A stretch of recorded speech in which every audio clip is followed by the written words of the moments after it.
exiled Trinimag to a plane of choking ash. This torture and dishonor left Trinimag twisted and enraged.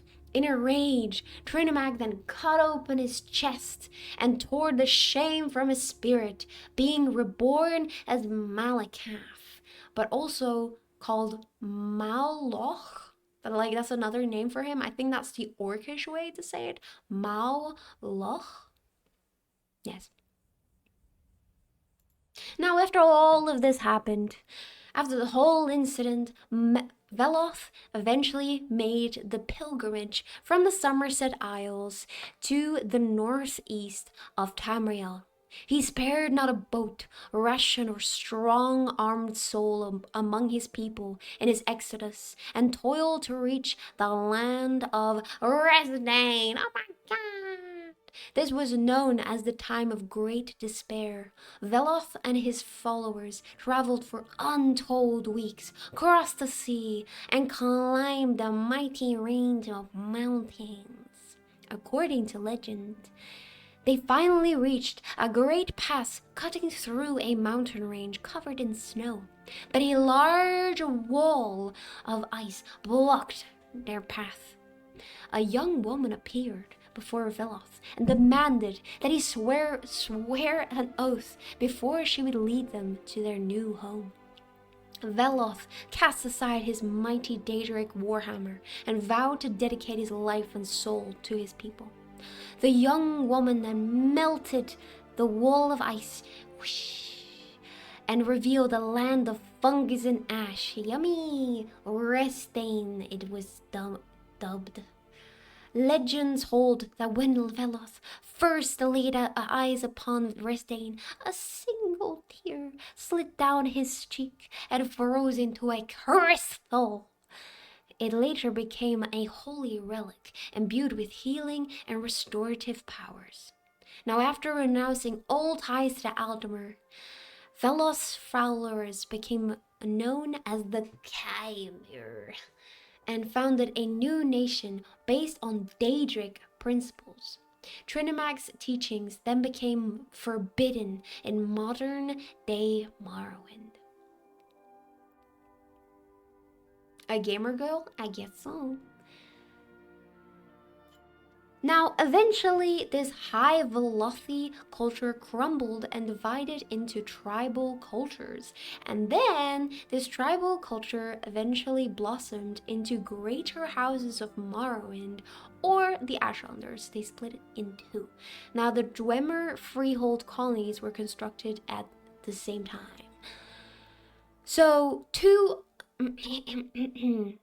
actually, that's the next slide. Yes, so they're not dark-skinned yet, though. No, they're not.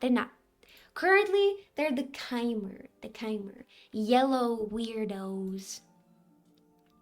Dark-skinned elves who live in a land of fungus and worship a spider goddess. Well, not yet. But yeah, so they went from the Velothi culture to the tribal culture. Then they actually got great houses, and these houses were Indoril, Dres, Telvanni, Hlalu, Redoran, and also the Ashlanders, which have countless of tribes. So they are I suppose it's still tribal culture. Now we are gonna go over the different Morrowind houses and what they are actually about. You know, what are these houses about? Well, we have House Hlalu first, with Saint Veloth, another depiction of him. Yes. Now, their capital is in the city of Narcissus. The territory itself focuses on central Morrowind. So their patron saint, like I said, is Saint Veloth, also known as Veloth the Pilgrim or Veloth the Prophet. The symbol of their house is a scale, which represents balance, trade, and compromise. They are adaptable and opportunistic. Any mortal they might have come any any morals they have comes second to business. So these guys are straight up only business, guys. They are concerned with business, diplomacy, and seeking to strengthen ties with at times unconventional allies, such as the Empire.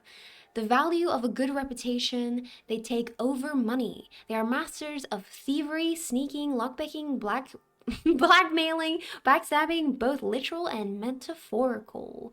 While some counselors are honest and fair, others are underhanded and corrupt. However, the house's most distinguishing characteristic is that its willingness to live in harmony with other races. Very cool. Now, I thought I should include some of their house structures as well, because I do feel like name one honest and fair Halalu counselor. I don't know, man. Hi Sean, by the way, how are you today?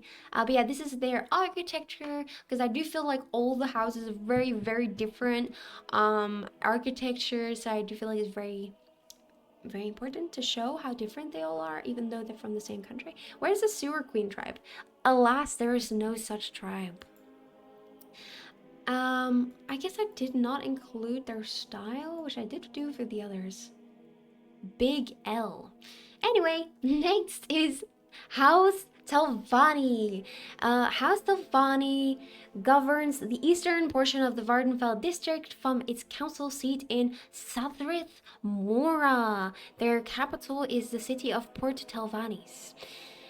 In the northeast archipelago of the province, their saint is Saint Boris. This guy, you can't really see him very well. He's also called Voris the Immolant, the fiery one, according to the Khajiit. Now, why is he called the fiery one? Well, apparently he played an important role in the expansion of the city of Necrom, which is one of the 8 major cities in Morrowind. The architectures apparently approached him with concerns about the rock that the city was being built on, which allowed the sea to infiltrate the city. Now, all of a sudden, the fossilized bones of an ancient creature called Gulgamor Jill, oh my god, fell from the heavens. What the hell? The bones then crushed these architects that were questioning my man Saint Voris. It was like a punishment from God, making an end to their protest. Afterwards, Voris felt like his demise would happen in battle, far from his home, so he embarked on a journey to Elsewhere with his followers. There, the saint ordered the village to be demolished in Anaquina, which instilled fear into the poor Khajiit people. They eventually decided to fight back, and so Voris then decided kindly to kill them all except the strong ones, because they were to be taken as slaves. So overall, Saint Voris was not a very nice guy. And by the third era, people saw this because he was considered unsavory and then replaced by Roris the Martyr, which we will talk about later. But anyway, so this was supposed to be their saint for a very, very long time. And during this time period, he still is. Okay, I'm gonna hit the bed now. Have fun, everyone. Okay, Key, thank you so much for joining. Bye-bye. I'm gonna have a sip of water.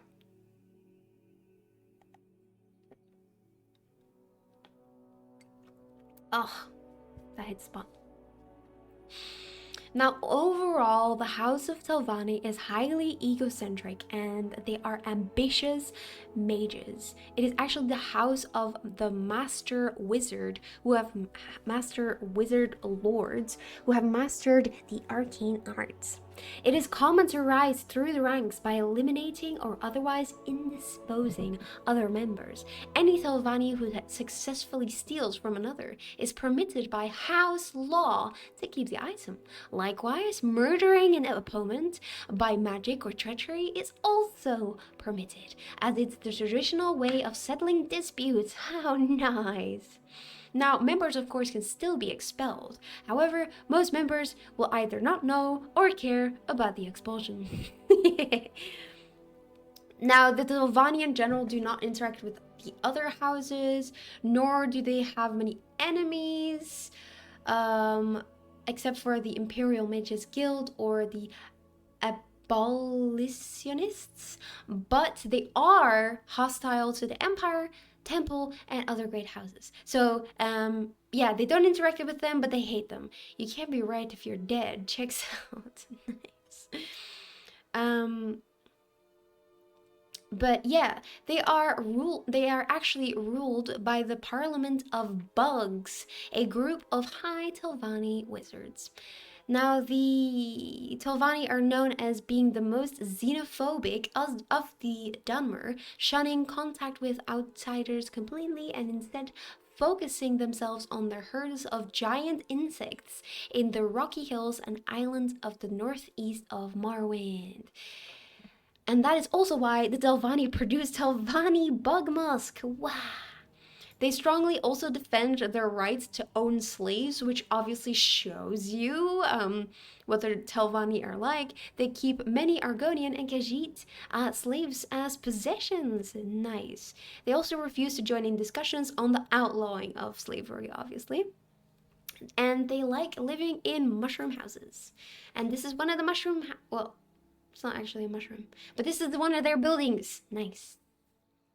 This is also art from Tamriel Rebuilt. I included it because it looks so cool.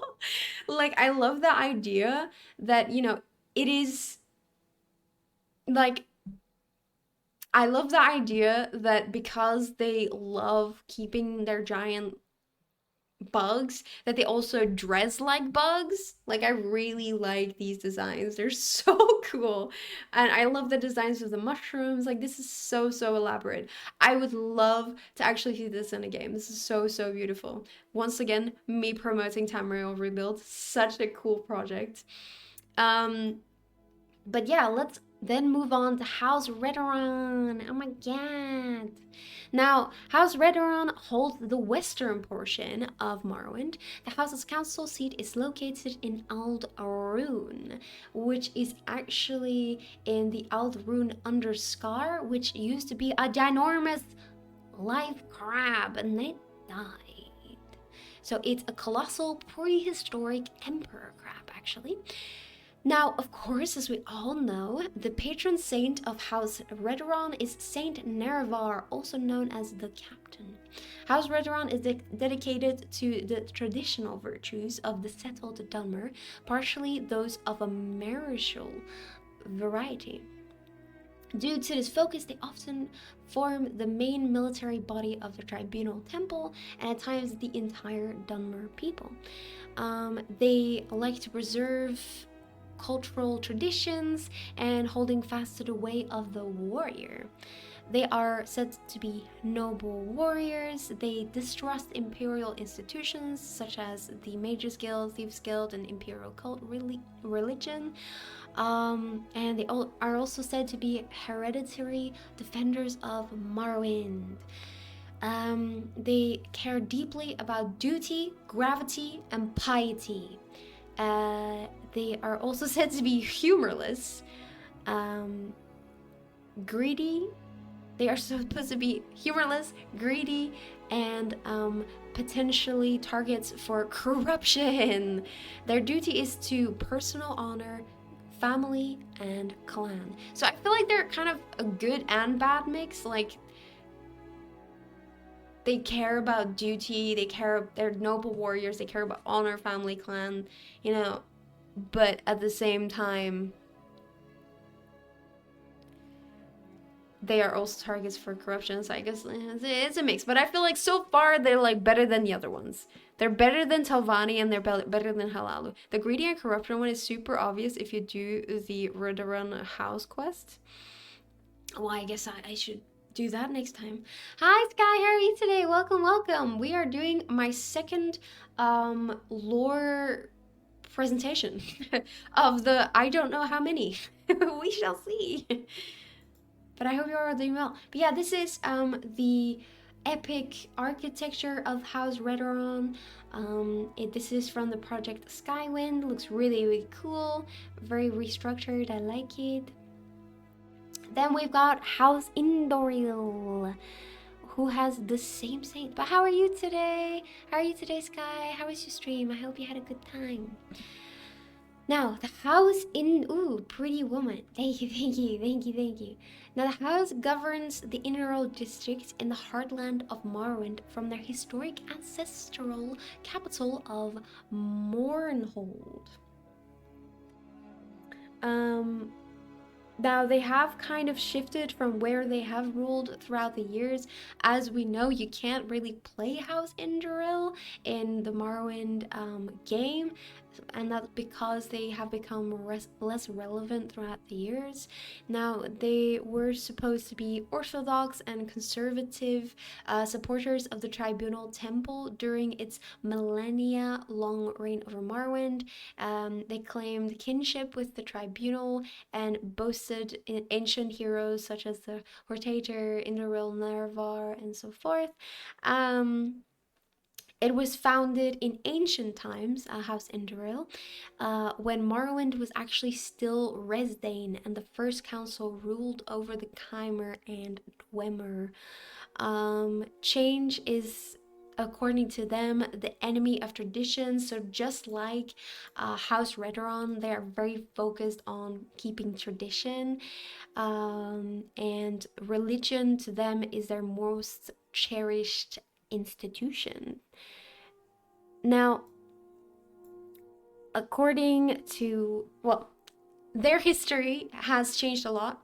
At the dawn of the third, wait, actually, do I have the beginning?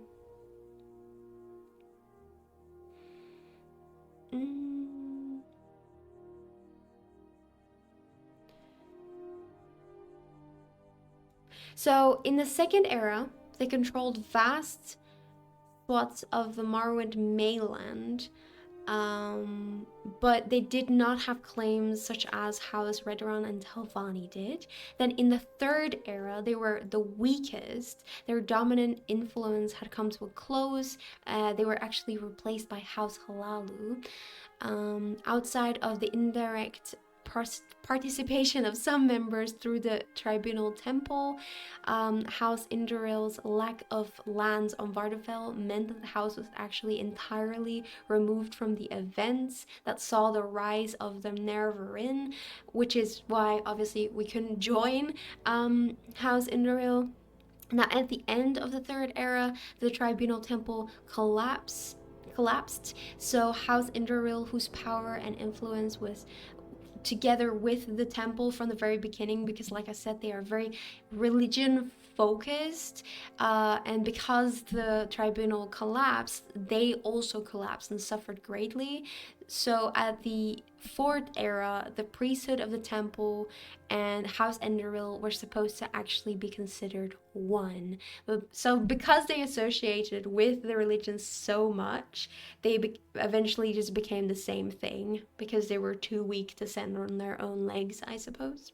But yeah, so that's one of the reasons we did not see House Indoril in the Morrowind game. Now this is supposed to be their architecture. I didn't actually know, because I know what this place is. I didn't actually know that this was Indoril architecture, and I actually really like Indoril architecture. I think it looks really nice, and I would love to see more of it. Yes. The Mournhold Temple is so cool. It is so cool, isn't it? I quite agree. Then we have House Dress last. Their presence was mainly on the mainland. They governed the Dres district of southeastern Morrowind from its capital of Tyr in the mid-Second Era. They also controlled cities of Ebonheart and Krakenmoor in central Morrowind. So they did control a lot. Saint Lothis the Pious was supposed to be their patron saint. He is the patron saint of tailors and dyers. Not much is actually known about him except that when he was alive, he was known to ride around during parades on a mechanical Nyx ox mount, which is super, super random, but okay. And apparently, when he was close to death, Sotha actually placed his soul into a modified black soul gem, which was then placed into a giant factotum body to make him immortal. So he was placed into this like robot-looking thing. And because he lost his spiritual connection to the tribunal, which he really valued when he was alive, he was completely driven mad, and so his soul was eventually released in the second era. But yeah, so that was Saint Lothis's fate. Very, very strange, very super random fact. But when I was researching these saints, I was like, I don't know anything about these guys, so I thought I should give some backstory to them as well. And this is all the backstory that he had, apparently, so yes. What a sad ending. Now, House Dres, once again, was founded in ancient times, formally established after a successful slave raid by Grand Master Thathil... Oh my god, I can't say this. Thathil Dress before the middle of the first era. Now, the house has existed since the time of the Chimer and the first council. And apparently by the... Oh, right.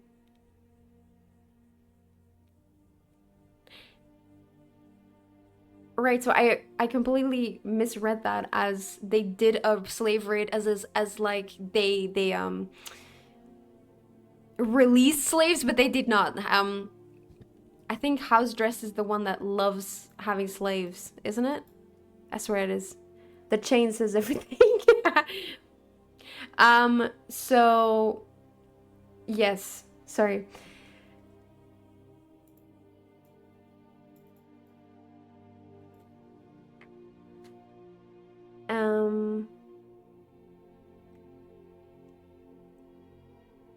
So their vast wealth was mainly drawn from agricultural dominance, but they were mainly focused on slave trade. So House Dress employed the Argonians of the Arcane tribe in the capture and selling of other Argonians. Remember when I mentioned them, the Arcane tribe? The Arcane was like the only Argonians that were like universally hated by other Argonians because they sell out their fellow Argonians. Well, this is where it comes back. They sell them to House Dress.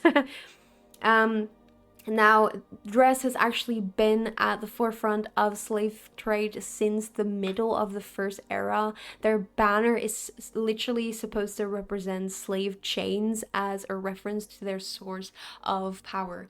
So sorry for misreading that in the beginning, but yes. So the main thing that made them rich was agriculture, which mainly involved saltress, but also slave trade, and that's why their banner has a chain. They are also very against the empire and foreigners. They have a tradition of Daedra worship and ancestor reverence. Wow, very nice of them. That's so cool. So all you need to know about House Dress really is that they just love having slaves. That's just their favorite activity.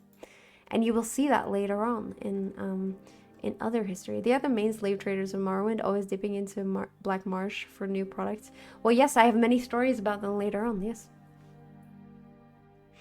Okay, Now then we have the Ashlanders. What's your favorite house, Noah? Honestly,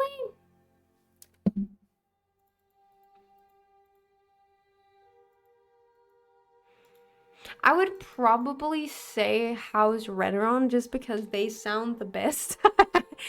Oh boy, do I love slaves. House dress. Yeah, exactly. That's exactly what they say. But yeah, I think House Redoron. Honestly, I wish I knew this before I played, because then I wouldn't have picked House Delphani, because like they love slavery. But I knew this because obviously I saw it, but I thought everyone had them. I didn't know any of them were actually against it. But anyway, I'm starting to admire House Indoril. Oh, really? Well, they are very tied into religion mainly. They've been around for a very long time. So, yes. It's sad that we couldn't join them. It's just that they were very weak during the time. Okay, now, then we have the Ashlanders. Yeah, but they don't have tree stumps as houses. That's true. That's true. That's true. Now, unlike the settled Dunmer of the Great Houses, they did actually not acknowledge the power of the tribunal. Rather, they believed that the tribunal actually betrayed Lord Nerevar at the Battle of Red Mountain, which we will get into later, and that they were kept alive by magical means, not unlike necromancy. Now, as we know later on, even the houses ended up abandoning their tribunal worship around the 4th era, but we will get into that eventually. Now, the Ashlanders of Vardenfell are mainly divided into 4 clans. So we've got the Ahemusa tribe of the Azuras coast region. We've got the, now I'm sorry if I wrote this wrong, I really hope not, but the Arabenimson tribe of the Molech Amur region, the Urshilaku tribe of the Ashlands and West Gash regions, and the Zainab, I've written this wrong. Is this supposed to be an A, I think. Zainab tribe of the Graceland region. So these are the main 4 ones, but as you can see, there's other ones as well. So yes. Now, these 4 tribes actually can be traced back to the first Ashkans, so the fathers of the 4 original tribes. They united the Velothi people together to then kill Scar, the great Emperor Crab. Yes, this is the same house that, who was it? That House Redoron actually has their council in. That's the one that the Ashlanders united against to fight. Isn't that so cool? But yes. Oh my god, the is clearly the sewer queen tribe. No. Urshilaku tribe is the only one important in my opinion. Zema is also pretty cool. I think they're all pretty cool. My favorite is the sewer queen tribe, as Edo said. Arab and Nimson are pretty cool too. I can't actually put faces to any of them, to be honest. But I think they're all pretty cool. I mean, I really like their flags. This is actually, I didn't include where this is from, but this is actually someone that modded these flags to look more detailed. I really wish I included it, but I don't think I could find it again. But just so you know, this is from a mod. Someone actually created this, and I thought that was really helpful. I always wish there was more Ashlander content in Morrowind, not just the Neverwinter. I agree. Are actually eyes. Oh, don't be ridiculous. No, that's not true. But yes, sorry. The next part is House Dagoth. Yes, because you actually asked for this. So I was like, fine, I'll do it. I don't know where I'm gonna add this in the videos, but like I'll find a way. But yeah, so House Dagoth is actually very, very unknown. We know what their synonyms are. So we've got the tribe Unmourned, we've got the Sleeping House, Sixth House. That's what they're usually called. We know that their homeland was swallowed by Vardenfell. I read this and I don't really know what this means. Like, I don't know if Weidenfeld just like fell on it or like it just rose and crushed the other one. I don't know. I don't know what this means, but that's what it said. The capital of their house is Kogoron. Um, and for the rest, what we know is that they have an affinity for sound and music, though it's hard to know whether House Dagoth was like this before, what they are now, or whether it's only in present that they are like that, because nearly every shrine is usually features a set of large bells or chimes, which usually has an important part of rituals, and but it could also be a reference to the source of Dagoth Ur's or Vorin Dagoth's power, which utilizes Dwemer tonal architecture, which I'm going to explain. Okay, I will. But he used this to exploit the heart of Lorkhan, which also hints at the fact that the House Dagoth was actually connected to the Dwemer, because in Dwemer ruins you can also find House Dagoth symbols on certain things. So it definitely means that they were acquainted to some point. And this also connects to why they are no longer known. Because after what happened, which we will also go over later, it was Dagoth Ur using Kagranak's tools and supposedly killing Nerevar, but it was most likely not him. It was probably Vivek and his friendos. Yes. Now, after this supposedly happened, all the records of House Dagoth were actually destroyed. So even though we know that they were supposed to be one of the founding clans of the Grand Council and they were very involved in trade and politics, we just don't know almost anything about them because everything's been destroyed, which is very typical for the winners, obviously.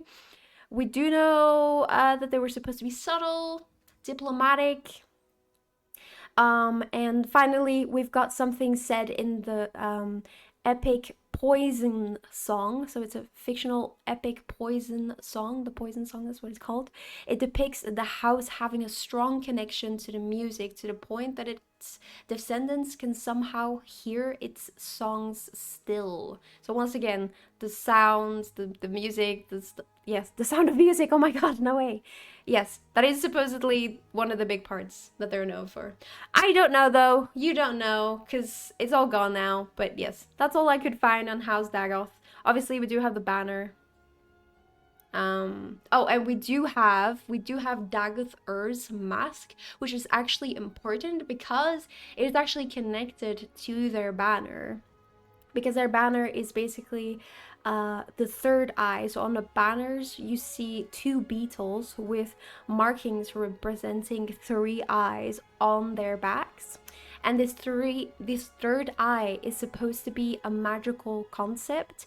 It is basically, the third eye is basically representing seeing the past and the future, or the otherwise unseen. So they see more, obviously, with the third eye, so they can see the past and the future. Yes. But yes. So yes, that's all I've got for you. We got music, we got sounds, everything else been destroyed. We've got the third eye as their banner, and that's kind of it. That's all we know. Overall, a really cool seeming house. Like, I would love to actually know more about them one day, but I doubt we will. So that's all I've got for you. Originally, we had Aldmeris, right? That is where the Aldmer came from. They then went to the Somerset Isles and became the Altmer, according to the Altmer. But we had the Altmer that stayed in Somerset Isles, but then we also had the Chimer, the Aelids, the Durrani Elves, and supposedly the Orsimer as well that moved away. So the Chimer went to then known as Resdane, but obviously now known as Morrowind. The Aelids went to Cyrodiil, the Orsimer went to Skyrim and High Rock, and Durrani Elves went to High Rock. And then we have the Maumor. The Maumor went to Piandonia straight from Aldmeris. We don't know why. I've already talked about this before. It's really unclear what actually happened. Because they claim to be the closest descendants to the Aldmer, but we just don't know. And then we have the special cases of Falmer, Bosmer, and Dwemer. The Falmer and Dwemer I will talk about in a second, but we've also got the Bosmer. Now, the Bosmer actually claim to not be as connected as the rest are. They claim to have been shapeless ones until they were formed by the story of Ifre. So this was connected to the Khajiit and everything, the forest people. So they don't, I think, claim direct descendant from Aldmeris. I think they feel like, I think that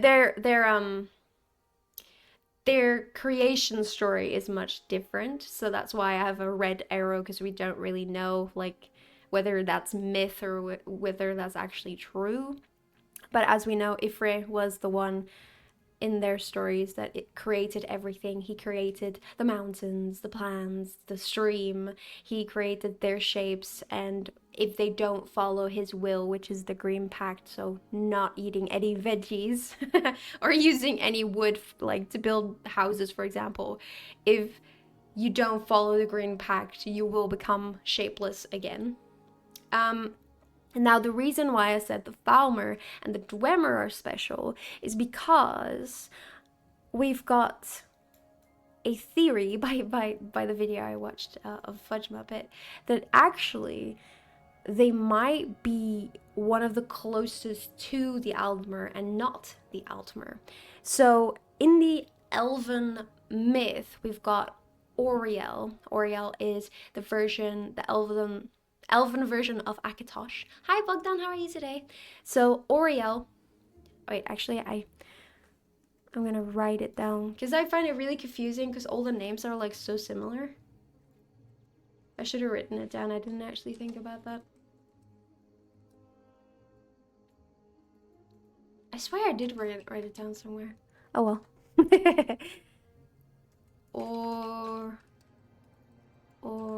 Auriel. There we go. But yeah, so we've got Auriel, which is the elven version of Akatosh, the time god.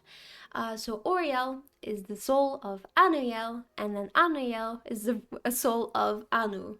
So we've seen this before. This is in the Dawn era, where Anu was the original cosmic force, together with Padme, and they split up their souls more and more until we've got Auriel, the third split.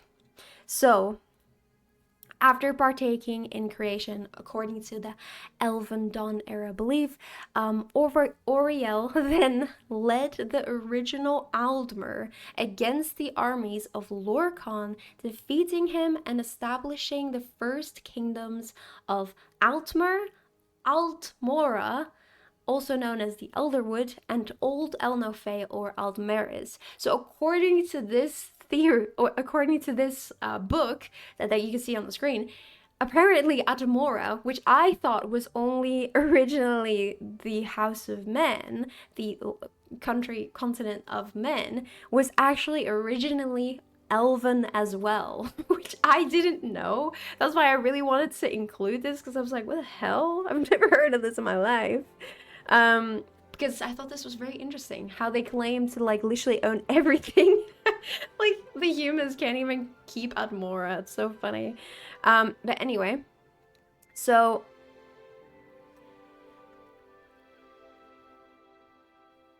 yes, so they led their armies against Lorkhan. They defeated him and then established the first kingdom of Altmer, Altmora, and Aldmeris.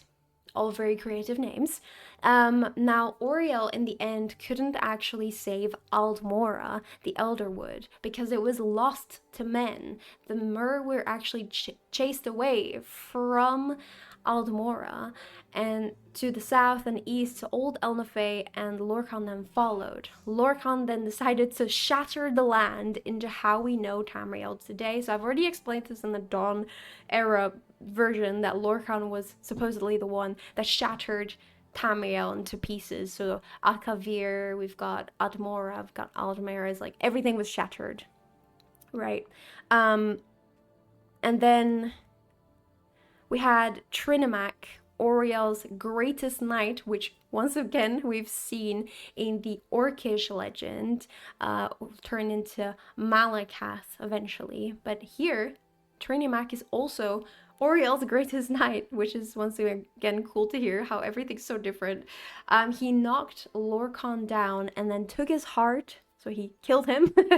And the men then dragged Lorkhan's body away and swore they would get revenge on Oriel. So the important part of this story, which I assume is Wood Elf story, because this book says it's specifically the Wood Elves that believe this, because this is what confused me as well, because before, like I said, both Men and Mer have a same creation story, very similar. The only difference is that Lorkhan is either the betrayer or he's not, because he supposedly didn't tell the Daedra, he supposedly didn't tell the Aedra that they were gonna lose their powers, but then the men say that he did. So it's like that's the only contested point that I thought there was. I haven't actually heard of this version, I don't think. So that's why I wanted to include it as well. But anyway, the reason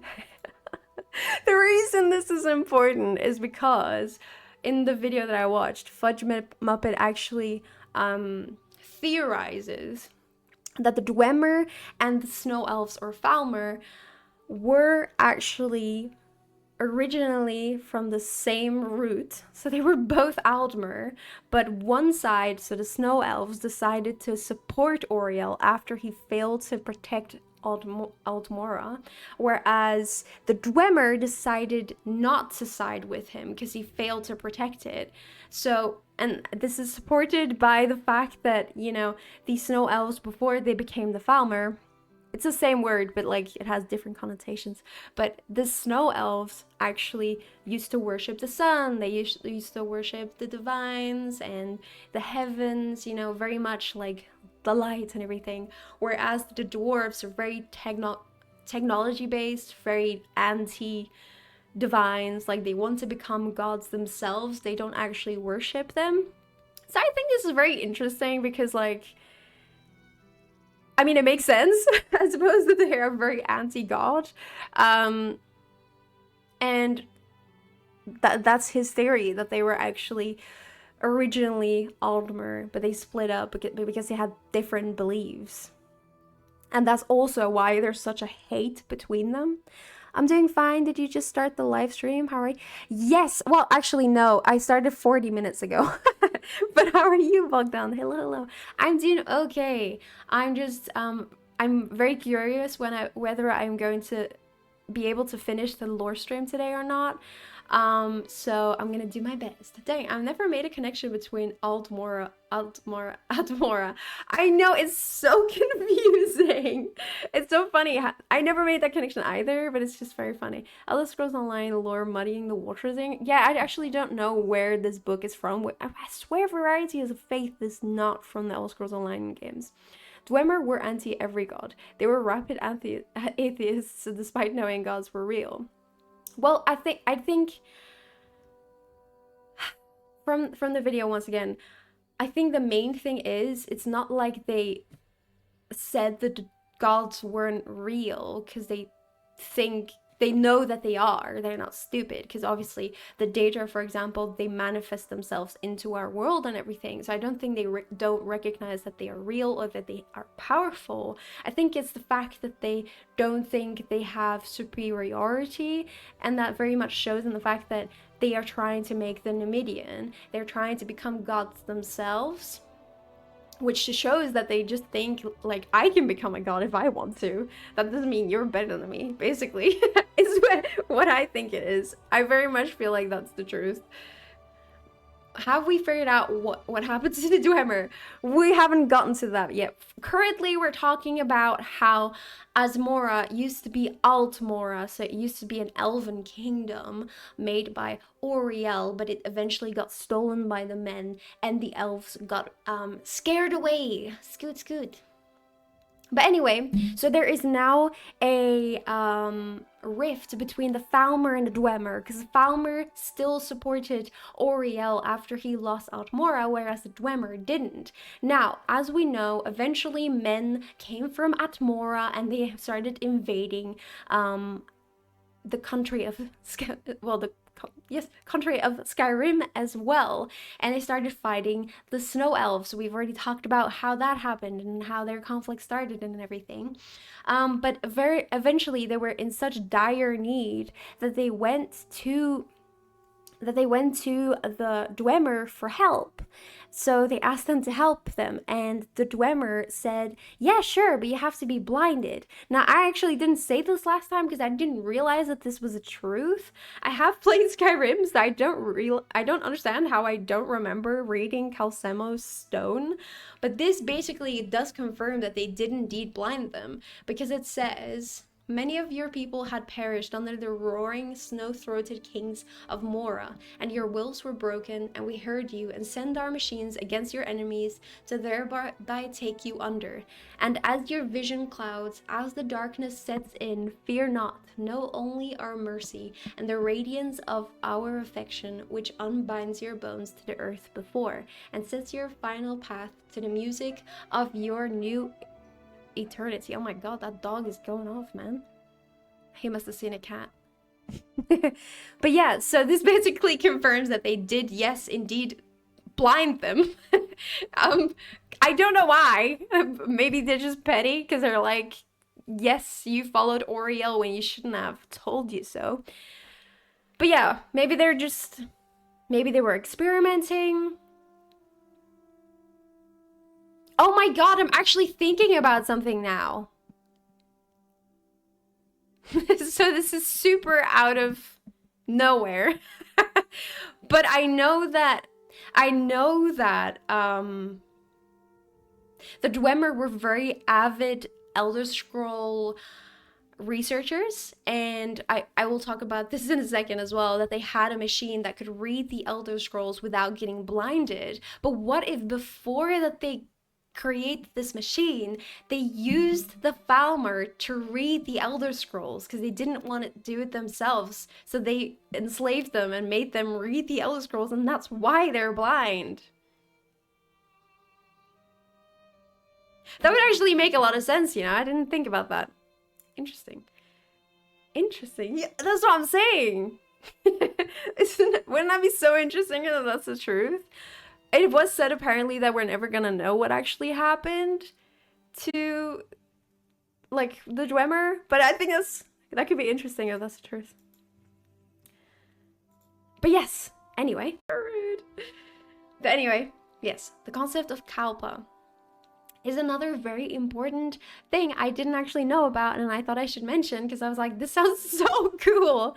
So Kalpa is something that is mentioned a few times, I think 3 times in the games overall. It is a very vague concept, but overall it is seen as the cosmic cycle itself. It is the rhythm of creation. It is the full lifespan of a world in the Elder Scrolls universe, from its birth till its end, and eventually its renewal.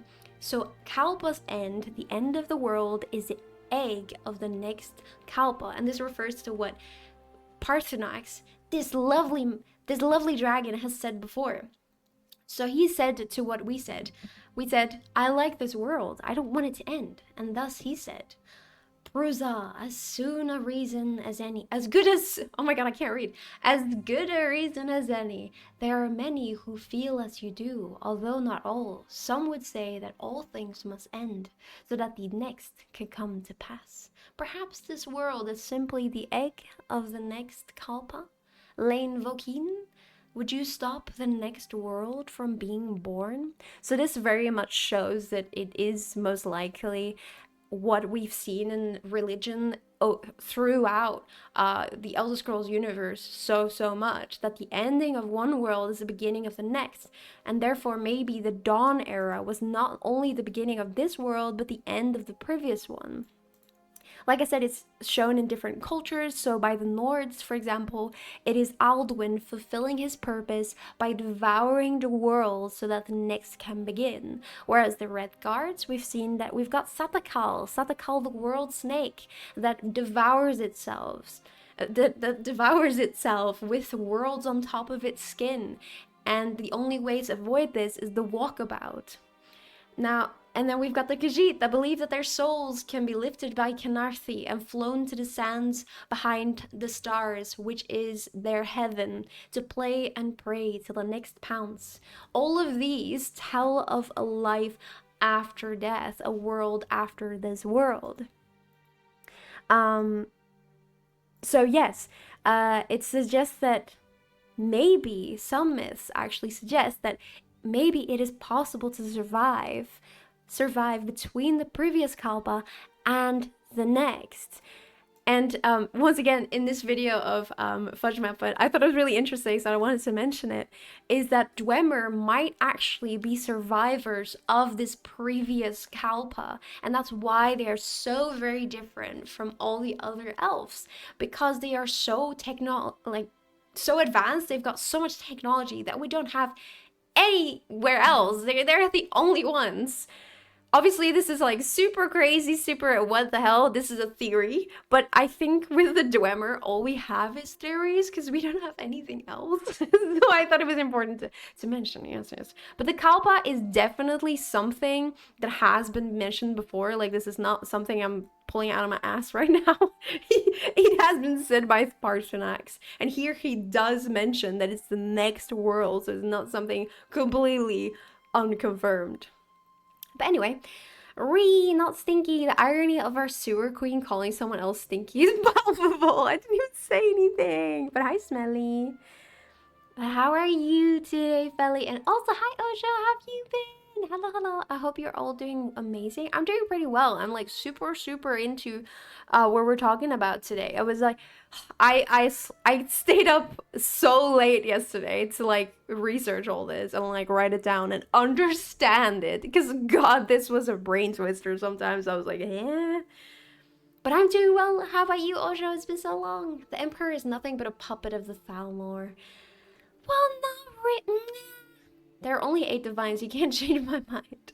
I'm not here to take any stance. I'm not taking any political stances. I'm just giving you the neutral ways of the history. Maybe the Dwemer went back to the previous Kalpa or skipped one ahead. Well, I will get to that theory in a second, actually. That is coming back in a few slides. Yes, I saw you on Steam, Noah. I was playing Skyrim on Steam.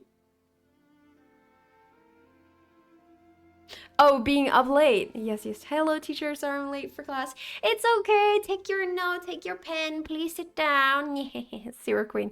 Yes, this is what I'm called because in Morrowind at some point I was always stuck in the sewers. It was terrible.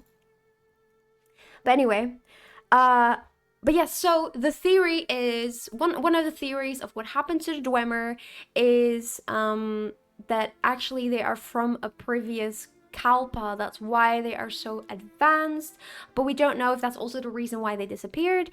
But it does also maybe explain why every time the Numidian moves, it causes a dragon break, because they've built something that is not made for this timeline, because it come from a previous one. And I think that makes sense, to be honest. Every time I hear a theory, I'm like, yeah. And then I hear the next one, I'm like, yeah. all of it is possible. Obviously, there's probably like reasons why this is not possible, but I just go along with everything. Why not? Anyway, that is some epileptic trees shit. No, it's not. It's really interesting. Anyway, so there are to finish off this section, there are three possible origins of where the Dwemer come from. Because I started this with saying the Falmer and the Dwemer are very unknown. It's very unclear where they actually came from, where they originated. But the Dwemer could either be descendants of Aldmeri explorers, like everyone else. They could be survivors of the fall of Altmora, split from their Falmer cousins by fate. You know, the believing Oriel or not, or they might be remnants of a previous Kalpa. We don't know. We don't know where they came from, but one thing is clear, one thing is true and solid, is that they are very different from all their other elven cousins, I suppose you could say. Anyway, now I want to actually talk about what the Dwemer are like. All I'm asking is, what has the Empire ever done for us besides stable infrastructure, rebuild aqueducts, provide clean water? Besides those things, what have they ever done for us?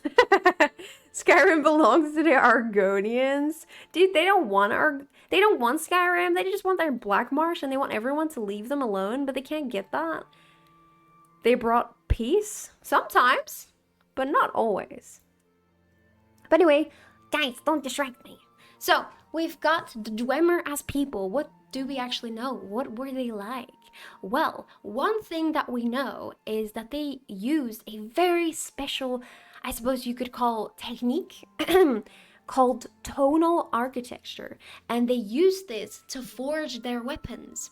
And we kind of theorize that that's what they use. We know that they use tonal architecture, but we don't know if they used it to forge their weapons. But all we know is that every time a Dwemer weapon has been tried to be recreated, it is literally impossible with the techniques that they have right now.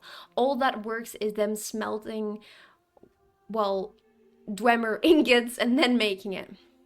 But how did they Dwem? I don't know what that means. But hello, Orbital. How are you today? Or should I call you Tuna? We need to watch Life of Brian for movie night. Sure, if you want. When can... we'll have to organize a movie night then. But yeah, anyway, so we've got the tonal architecture. Now, what actually is tonal architecture? Don't worry, I've got you. Tonal architecture is a manipulation of tones in order to create this technology. And this can be used to basically manipulate reality to their will. It is the harmonics of existence. So they basically do what they want with tones. They just manipulate what is real with tonal architecture. And they use this for so many things. They use this to forge their weapons, like I said. They use this for medicine. They use this for mining, architecture, and even psychology. Because they were even said to have used it to... to hypnotize men and mer using machines called tonal resonators. So there's like so many things that you can do with tonal architecture, but it's definitely very much written about. It's not like me once again pulling it out of my ass. Not play their heads like bongos. No, not quite. But anyway. Yes, so that's what they did. I think the most compelling piece of Dwemer characterization in all of the Elder Scrolls is the dialogue you get from Baladas Demevane when you talk to him about the discipline. I've actually included this. I will talk about that in a second, easily. But anyway. Now, that is what they did. Tonal architecture, very important, very intriguing. One of their cool, technologies. We'll come back in a second to that, because there's another part of that. Now, what about what they were as a people? Well, I thought they were all kind of the same. I actually never really, even though I've seen them in multiple parts of Tamriel, we've seen them in Skyrim, we've seen them in Morrowind, and for some reason I still thought they were just the same. But they're really, really not. They have so very different history of what they've done and what they've achieved. Some are even more advanced than the other ones. But for example, wait, no, sorry. I'm gonna start it with saying the Dwemer were not a unified people. They were actually a combination of city-states, clans, and freehold colonies. Yes, they were not united. So we had the Dwemer in Morrowind, or Resdain, or Dwemereth. Apparently that's what they called it at the time. Yes, so this was, I suppose, Clan Dumak. I don't actually know what the clan's name was, so I just took, their king's name, Dumak, what was that, War? Something Hammer? Yes. Their leader, Dumak, so I'm assuming it's Clan Dumak, they lived in what they called Dwemereth, which is Morrowind, or at the time to the Chimer, Resdain. Now, it mostly consisted, I've already said that, yes, I've lost my thread a bit. Hey, so cool, Dumak! Yes, Dumak! We've talked about him before when we talked about the battle at Red Mountain. I didn't actually include a picture this time, but I hope you're doing well, Edo. Hello, thank you for the lurk. Thank you.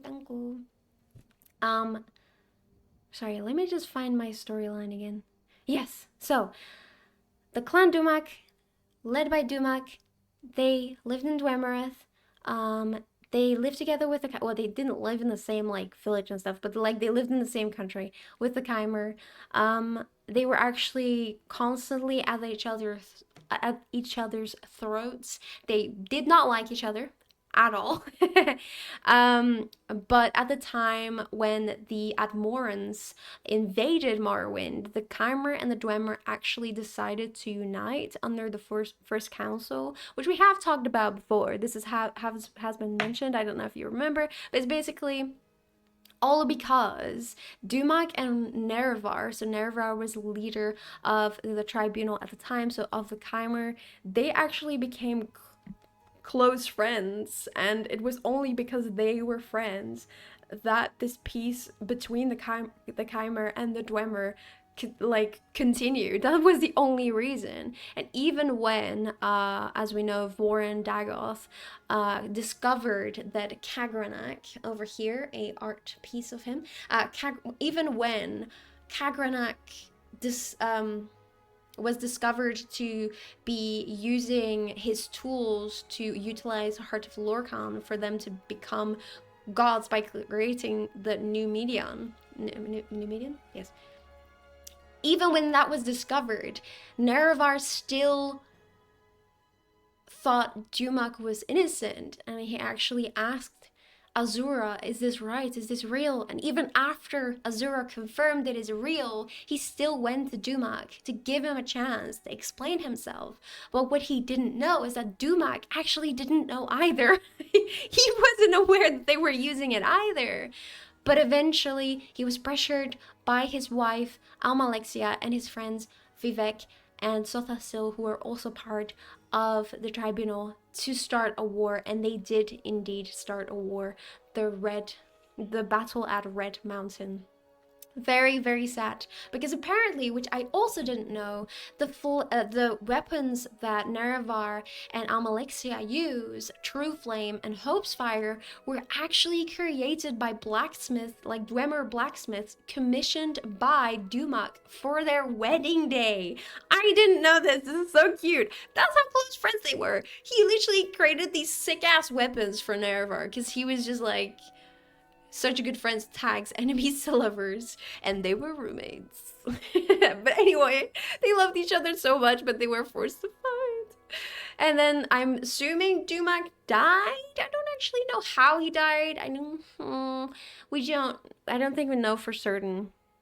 But anyway, because the Numidian was involved, I think there was a lot of confusion about the time and everything as well, and what happened. But yes, so that's what they were doing in Dwemereth or in Resdain. What, in the cave drama? I know, right? And he never found out. No. But anyway, so that's what they were doing here. Now, what were they doing in Skyrim? Oh, in Skyrim, they're doing much, much more than this. I mean, obviously, they were trying to become a god in Morrowind, so I suppose that's a big deal. But in Skyrim, they were doing a lot too.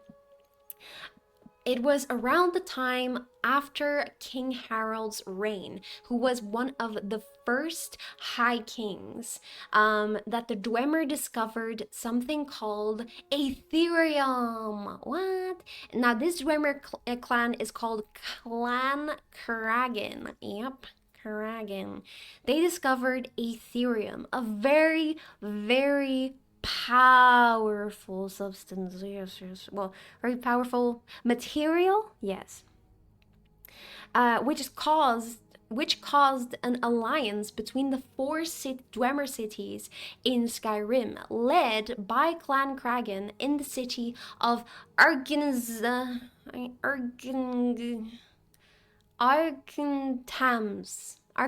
the city of Arkanthams, yes, which contained the great research center in the southern reach. They oversaw the extraction and also constructed the Ethereum Forge.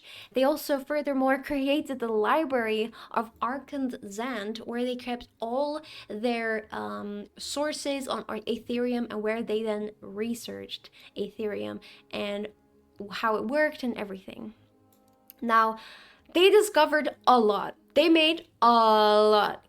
Good afternoon, you glorious Gajit maiden. I came with transcendental race questions. Your lore gathering may present most fruitful knowledge.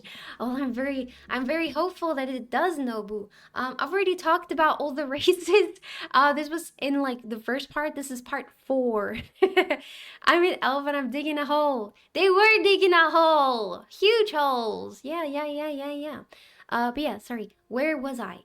So they found the Ethereum. They were leading Arkanthams. They lived in Arkanthams and they were leading the Ethereum research. Yes. Now, they also actually found something that we've seen in the Elder Scrolls Online. I don't know if I've mentioned it so far, but it's definitely something that came from the Elder Scrolls Online. They found the Dark Heart, which is over here. It's said to be a piece of primordial void and supposedly the dark heart of Lorkhan. Oh my god. Yes.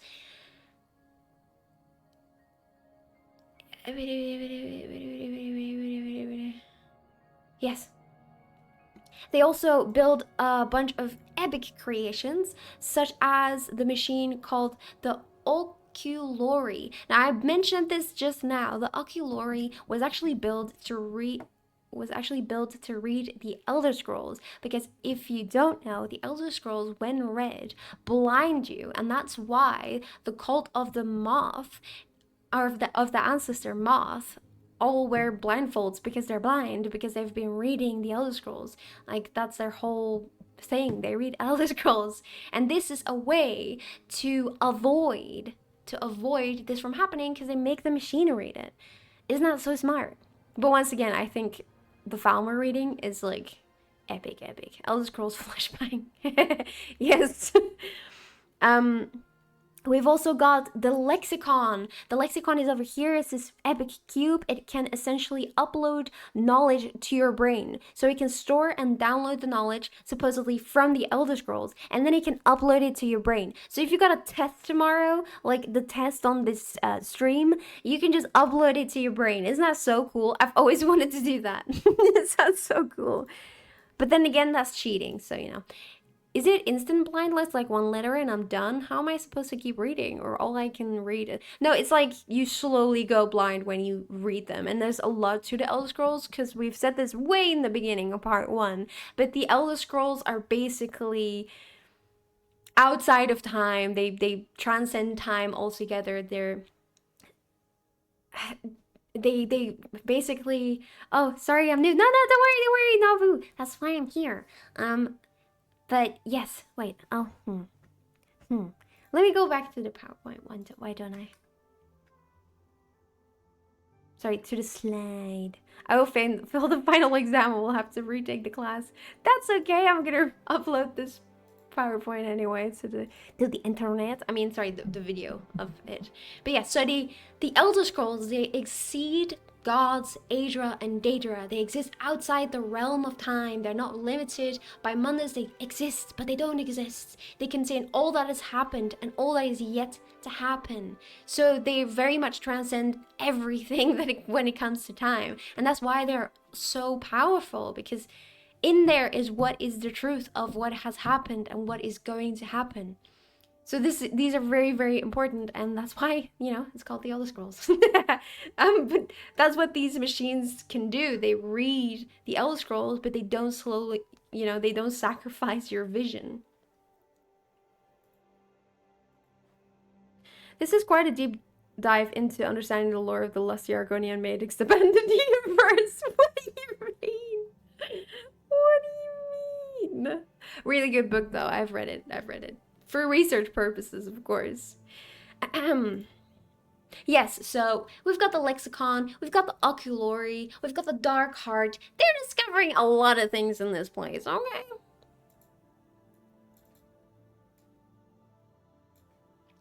Now further, in the Elder Scrolls Online, apparently there's also a quest line that involves time travel. So a man called Thaddeus Cosma is supposedly a time traveler because you meet him in different time frames, I think, and he knows less or he knows more. So it's an Elder Scrolls Online timeline. I don't really know very much about it. I haven't really written anything about it, but timeline is very much what they're involved in. Yes. There is even something called the Ragnathar, which is this place. It is a very, very particular place made by the Dwemer that has multiple entrances spread all over Tamriel. It is basically a space out of time, twisted out of reality, and its physical location is unknown. So when you step through the entrance, through the threshold of Ragnathar, you basically leave Nirn, and no one knows why. No one knows how they've made it. This is once again why I feel like them being from a different Kalpa, a different timeline, a different universe before our world is so more likely, like, because they're so different from everything else. Like, I feel like we are cavemen compared. Once again, Elder Scrolls Online being unhinged. Well, I think often it seems like the Elder Scrolls Online are unhinged, but then I feel like it is often hinted at even in the Elder Scrolls games. It's just more expanded in the Elder Scrolls Online and very much more confirmed. I guess, do we know if time is linear in Nirn?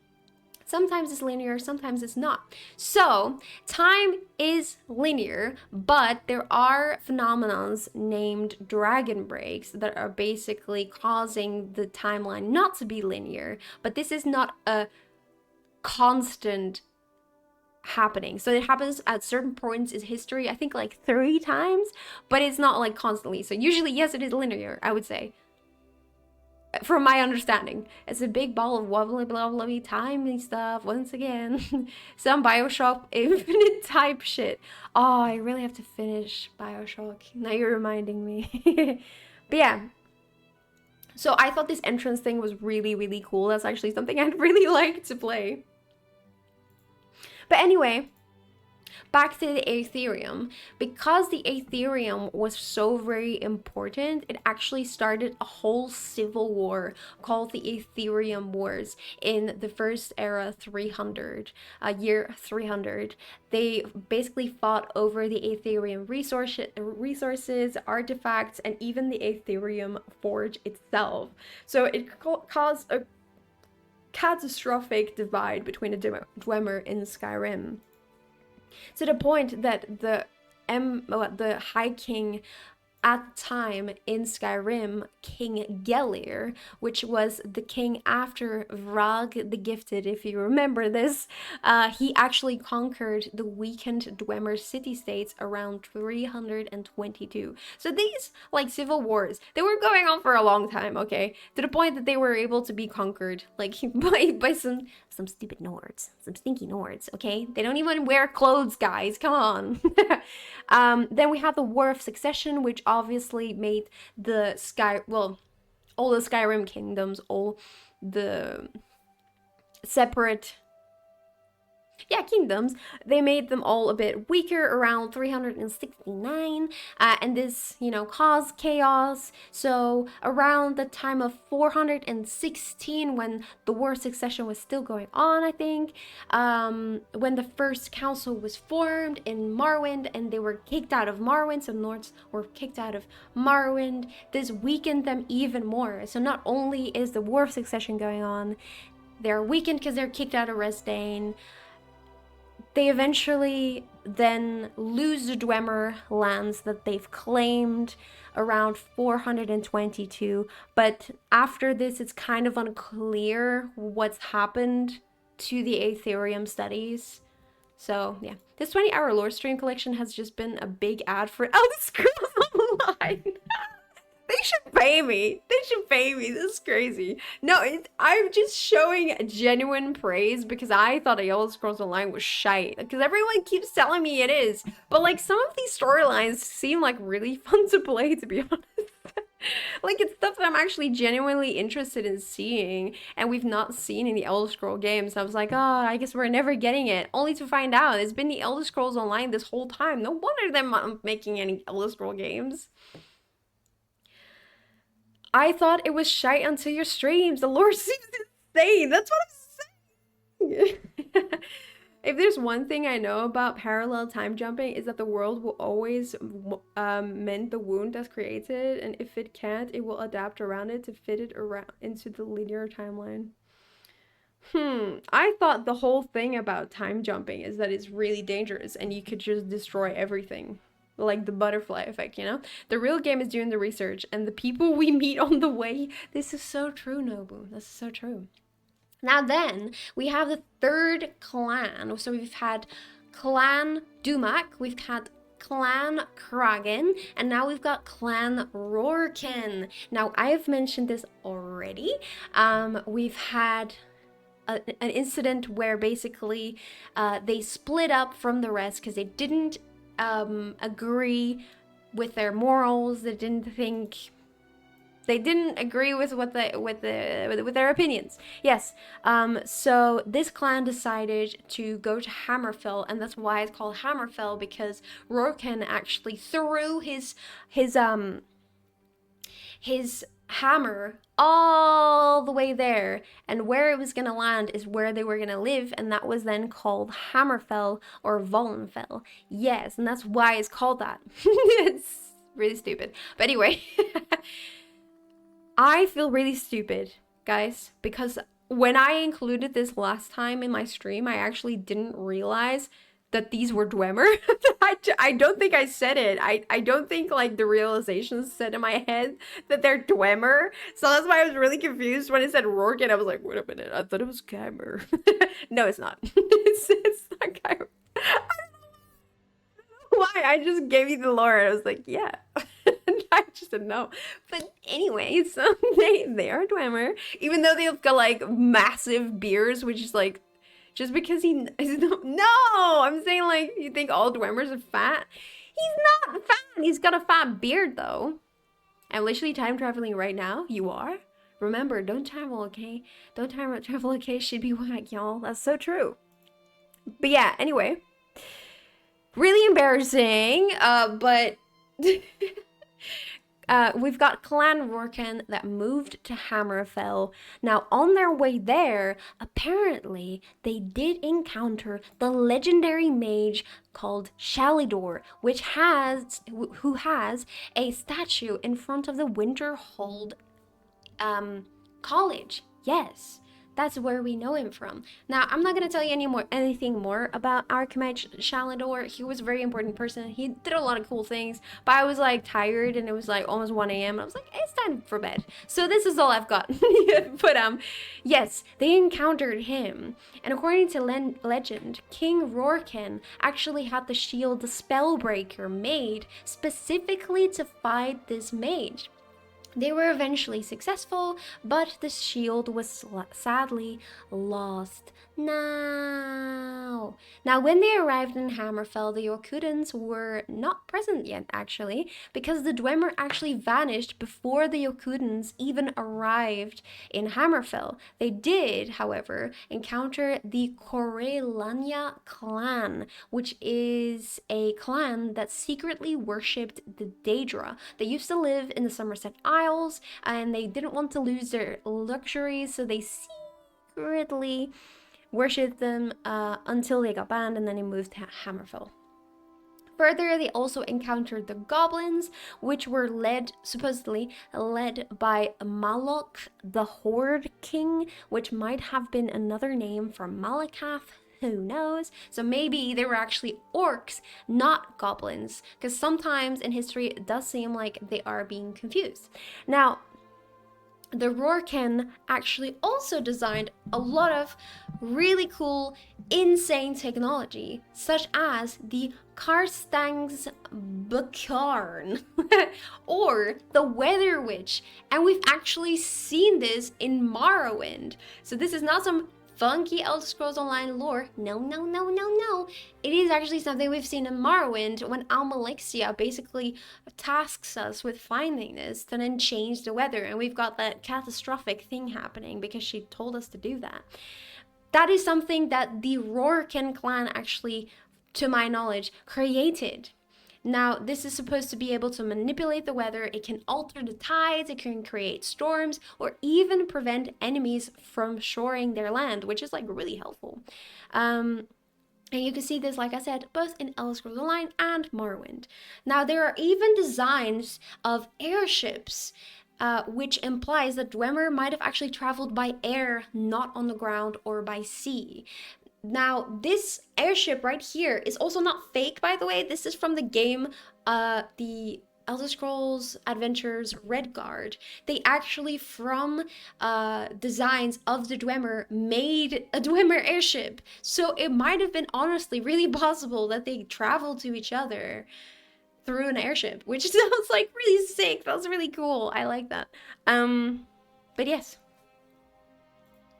That's the last clan. So this is like a little summary. We've had the Dwemer in Dwemereth or Restane, where they had the fallout with the Chimer, and the Numidian was made, and the Heart of Lorkhan, and all that silly billy business. Here's Dumak. Here he is. We've got the Aetherian Wars in Skyrim. We've got Hammerfell, where they had their underwater cities with their weather changing machines, crazy business. But yeah. Is he really a Dwemer or just a Hearth main? Wait, that's what I mean. The only surviving Dwemer found in Morrowind is like 500 pounds or something. It's not including. Okay, no, but the only reason he's that swollen is because of the corpus he's got. He's a bad representation of what the Dwemer actually look like. Like, the only reason he's like that is because he's diseased.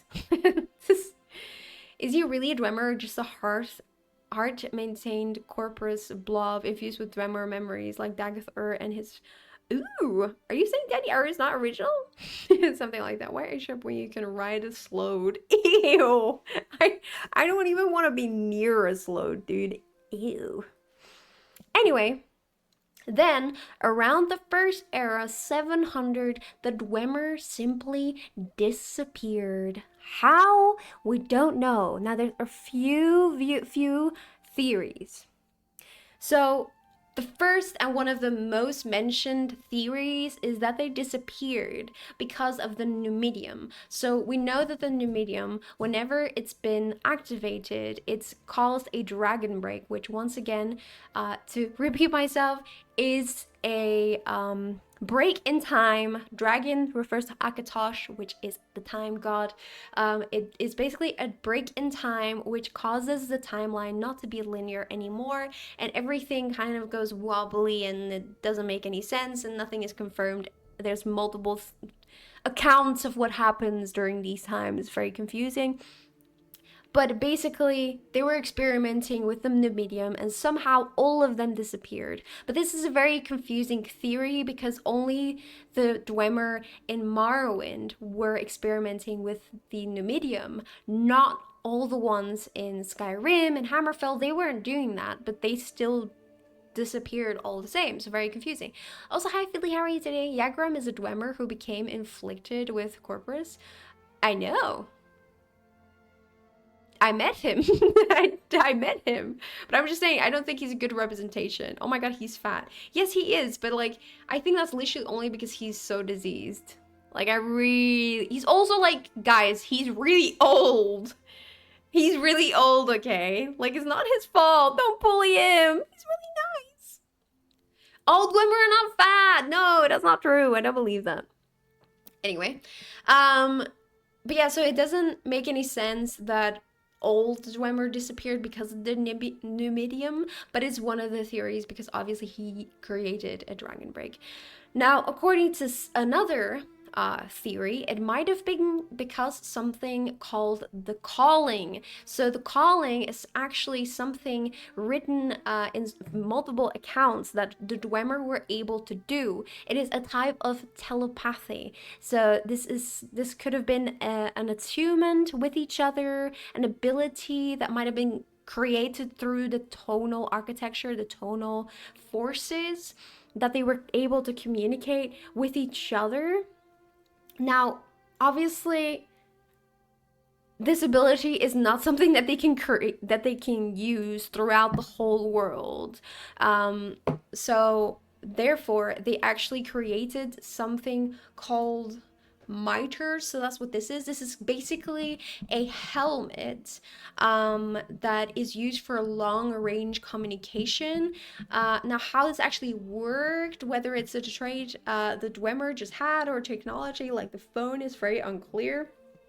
So it's not, but I feel like overall it's probably not just like a phone because they do seem to have an ability to use telepathy to communicate with each other through their minds. It's just that this helmet called mitter, was used to amplify this ability they already had. Now I want to play Morrowind again now. Do it. But yeah, the mitter is something I think that was found in Elder Scrolls Online. Thank you. How are you? Say hi. Yes. Beautiful, of course, but still fat. He's not fat. He's sick. All Dwemer tune into Radio Kagernak this Sunday. We've got something big lined up for you. You'll be so surprised. This big raffle is literally out of this world. Yes. But anyway, yes. So, like I said, why did they disappear? Well, it could have been because of the new medium, but that doesn't make any sense because when we think about the fact that there were the ones, the Dwemer in Hammerfell, the Dwemer in Skyrim, and they also disappeared even though they had nothing to do with the new medium. It could have been because of the telepathy called the calling. Maybe that was something that caused them to disappear. Now, the third one is about what has been said. So we've got Kagrum Bagarn. This is the last surviving Dwemer that you can find in Morrowind, who was actually in the outer realm, in an outer realm, so not in our realm at the time. And that's the only reason he didn't disappear. So obviously there is something that happened in this realm that made him disappear, and the only reason he didn't is because he was outside of it. Discord notification sound turns to dust. Yes.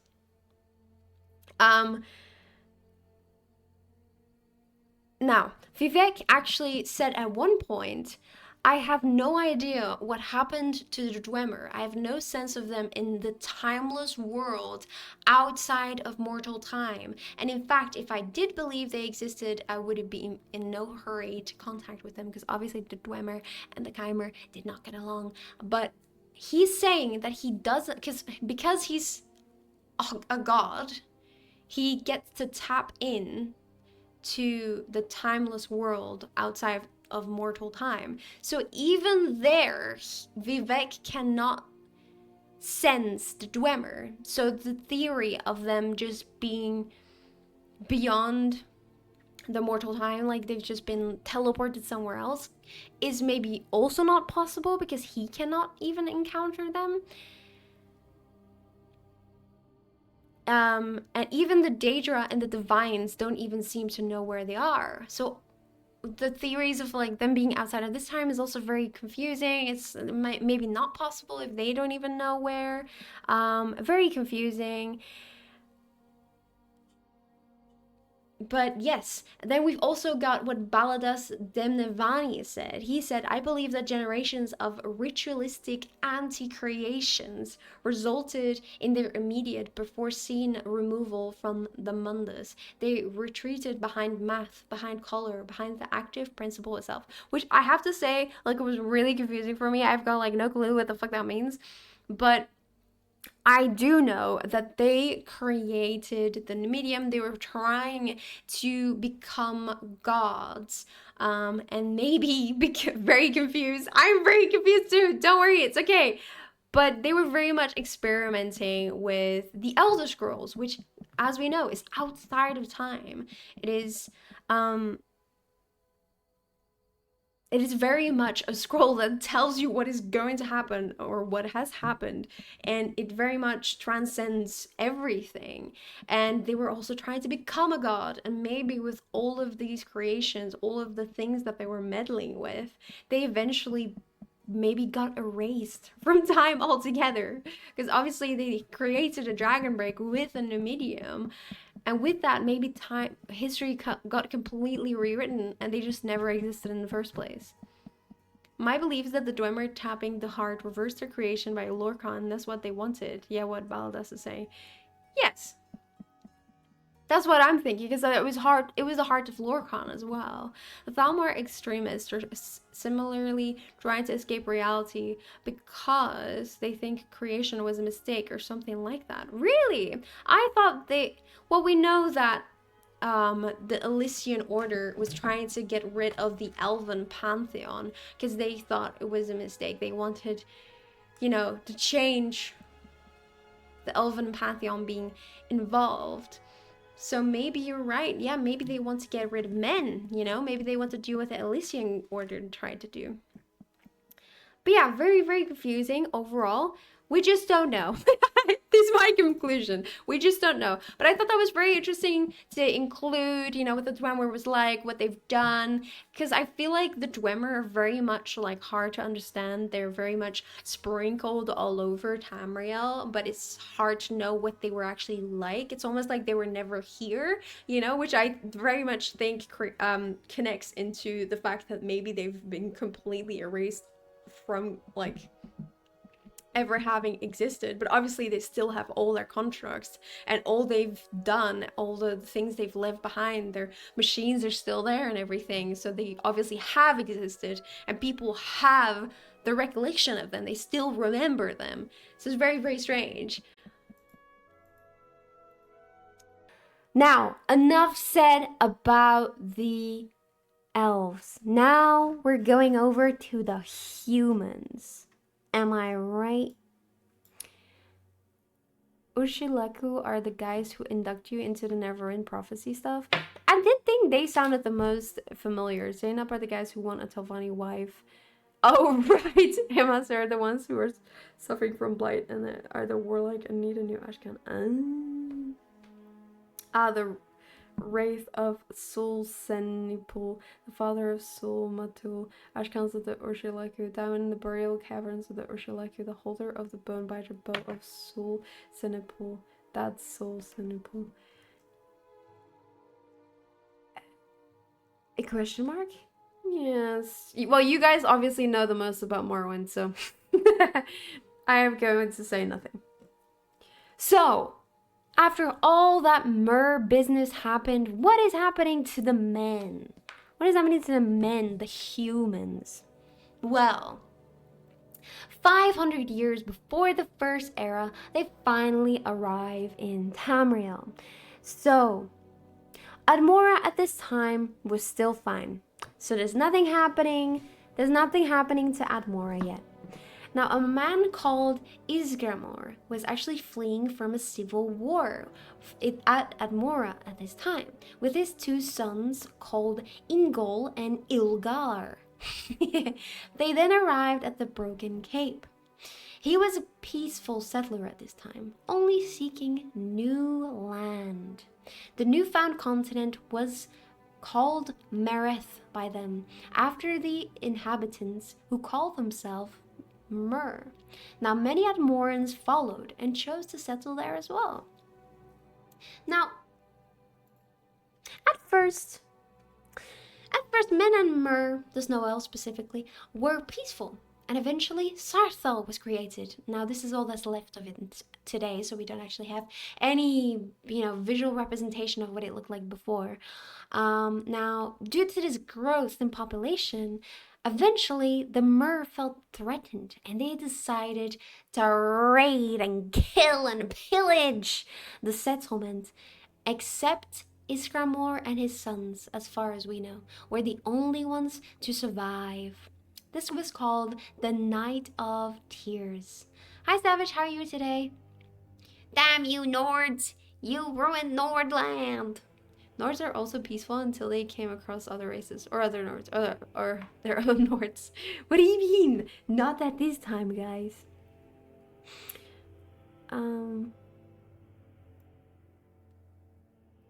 Now, whether it is actually true that it was only because these elves felt threatened is kind of unclear. It's kind of unclear whether, maybe there was another reason why they attacked. Maybe they actually did something that was offensive to the snow elves. Who knows?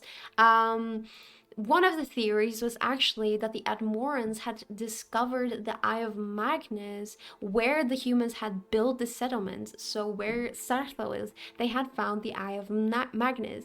So the elves feared that this eye was going to fall into the wrong hands, and that could be another reason why they attacked. But still, they killed everyone except Isgramor and his sons. So Isgramor and his sons then decided to go back to Admora and organize an army to fight and avenge the victims of the elves. Now this army became known as the 500 Companions, which is actually the origin of the Companions. No way, oh my god! Now, Isgramor then set sail on a long boat called Ilgirmith, and his sons were on the ships Harak and Darumzu. During this voyage, there was a big storm of separation. That's what it was called. During which Ingol died. No, after being shipwrecked and killed by sea ghosts. And this is what made me question, is this why it's called the Sea of Ghosts? Because there is something called sea ghosts? The most uncreative name ever. Yeah, we saw some sea ghosts. Like, let's call this sea the Sea of Ghosts. Anyway, that was very funny. Anyway, he died. That was not funny. Now, he was then buried within a barrow, which became known as Ingol Barrow. Guys, these guys are not very creative when it comes to names. We see ghosts. See ghosts. Exactly. Now, when Isgramor arrived with his last son, so one of his sons was dead, Ingol died, the other one still alive. Him and his army met a man named Azidal, who claimed to also be a survivor of Sarthal. Now, whether he was, we simply do not know. He also wanted a revenge on the elves, apparently, as they had killed his entire family in the Night of Tears. So Azidal decided to share his gifts of learning with Isgramor and his army to help. Suspicious. He bestowed powerful enchantments on all of the warriors' steel weapons. Now, when Isgramor returned to Skyrim in the Merethic era, the Snow Elves were not the only obstacles that stood in his path for expansion. A large number of of giant clans actually inhabited the land at this time and were ruled by a powerful chieftain named Sinmur. Look at how ginormous he is. While many enemies fled before Isgramor, only Sinmur dared to face him. According to legend, Isgramor and the 500 companions fought a large-scale war with Sinmur and his kin, and both sides suffered severe casualties. The conflict culminated in the final battle between the two leaders in Sinmur's barrow, which means, I think, that Sinmur died. Oh no!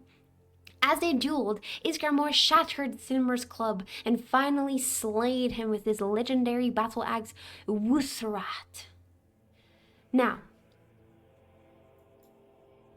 the giant war on the side. After reclaiming Sathal, which they did, the Circle of Captains was formed, where it was decided that every captain and his crew should make their own path and separate. Sadness, no! They went all over Tamriel and started their happy genocidal slaughter of elves. The humans then settled in High Rock, they settled in Skyrim, Hammerfell, and Cyrodiil, making their own nations. Now, Isgramor fought the elves, snow elves, in Eastmarch, where he then stumbled upon his recently deceased son's grave once more. As you know, Ingol, or something, I already forgot his name. Ingol, it is correct. Oh no, this is where my son died, where he decided to then build a city in his grief called Windhelm. No way! That's where the Windhelm was. What? That's where Ingol died, guys. Have some respect. Now, after the Snow Elves got driven out of their territory, they eventually made a pact with the Dwemer for protection, which eventually turned them into the Falmer due to unknown conditions. Now, likely conflicted by the Dwemer, the Snow Elves that wished to escape made a deal with the Dwemer in their underground cities and accepted a cruel deal. And this cruel deal might have been them experimenting on them, or enchanting them, or maybe being their slaves or something like that. I wouldn't be surprised when it comes to Dwemer.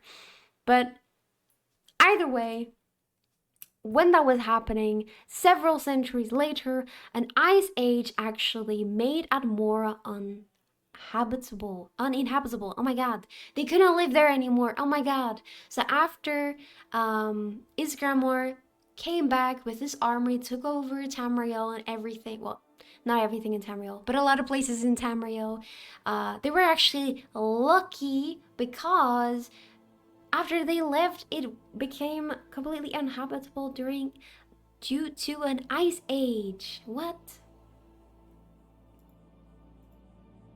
Now, how this happened, we actually don't know.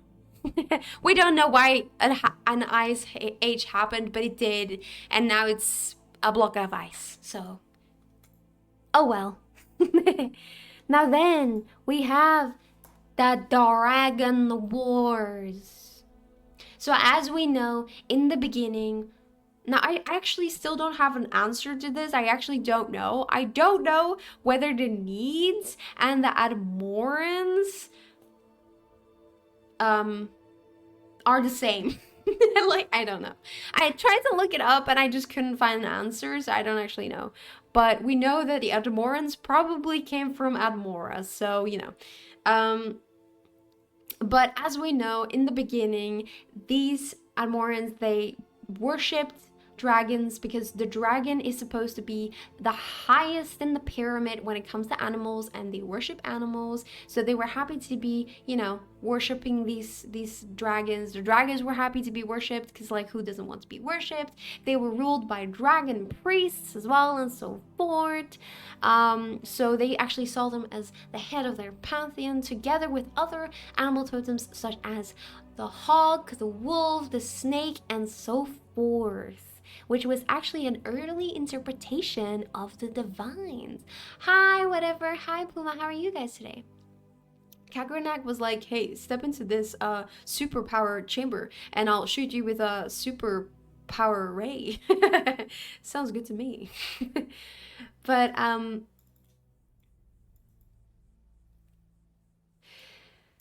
so during the time that they actually worshipped these dragons, Alduin was actually the dragon chief. He was also called the World Eater. Now the dragons agreed, with them being worshipped, as I said, because they felt like they were superior to men and Mer. Now there was the there was dragon cults because obviously they worship dragons, but there were also moth cults, serpent cults, and a small goat cult for some reason as well.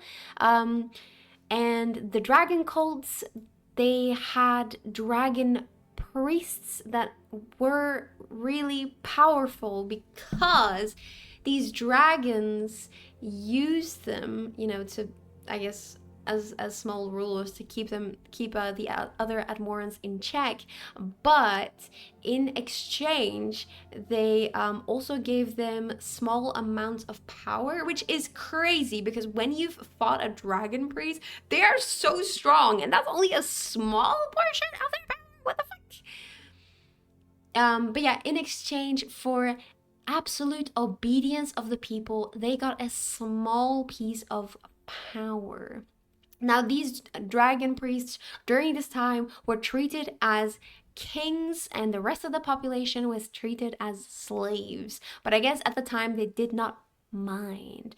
Now, eventually, they decided, you know what?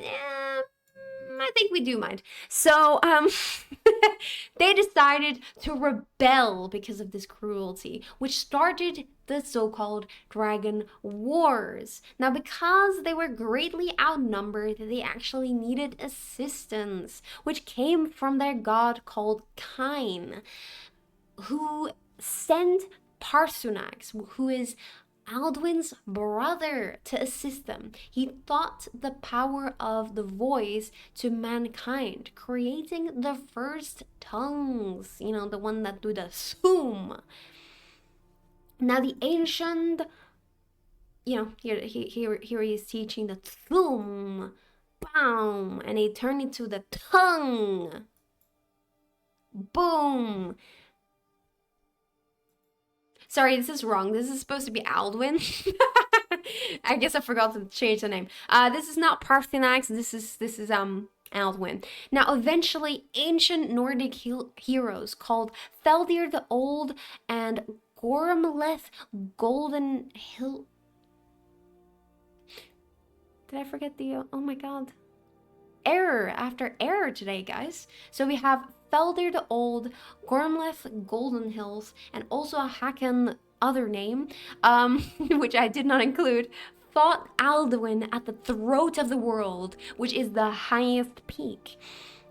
Theldir then used an Elder Scroll to banish Alduin from the flow of time, creating a time wound, which, temporarily solved their problem. But we shall see that actually, in the fourth era, this caused another problem. But for now, he's been zapped out of time, guys. How nice. Betrayer. In fact, it was I who was betrayed. Yes, party snacks. Have some good party snacks, dude.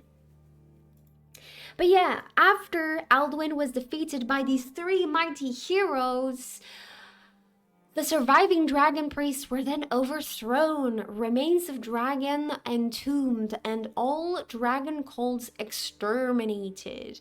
Now, during this time, actually, the dragon priest Mirak sought out the teachings of Hermias Mora and became his champion, because as we know, Mirak was actually a dragon priest.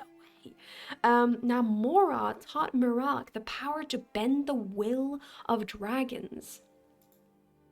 Now another dragon priest called Valok the Jailer uncovered this deception happening, and the two engaged in a mighty duel, so vicious and destructive that the modern island of Solstheim was ripped from the mainland of Skyrim. What? It was actually attached to Skyrim? Yes, it was. It was. Now Valok defeated Mirak in the end, but just as he prepared to deliver the killing blow, Hermias Mora actually snatched away and saved his champion, bringing him to his own realm to save him. What the hell, coward! So actually, Mirak was bested by Valak. Yeah. Damn, what is the plot twist of all plot twists? I know. Nah, L. Now then, yes, there is actually already an appearance of Ethelia, who is in the Elder Scrolls Online. What? Well, here, dang, Mirak pulled a Kiyoshi. He did indeed. He disappeared. He left. Simply leaving Valok dry. He just left him behind. After he won, he was about to deal the killing blow. What the fuck, so lame? Anyway, then we have Ethelia, and why we actually have never heard of Ethelia before, even though she's supposed to be a Daedric prince. So surely, we should know about her, right? So that's why there are Nords in Solstheim, even though it belongs to Morrowind. Well, it has switched from ownership between Morrowind and Skyrim a lot, but yes, it did used to be attached to Skyrim.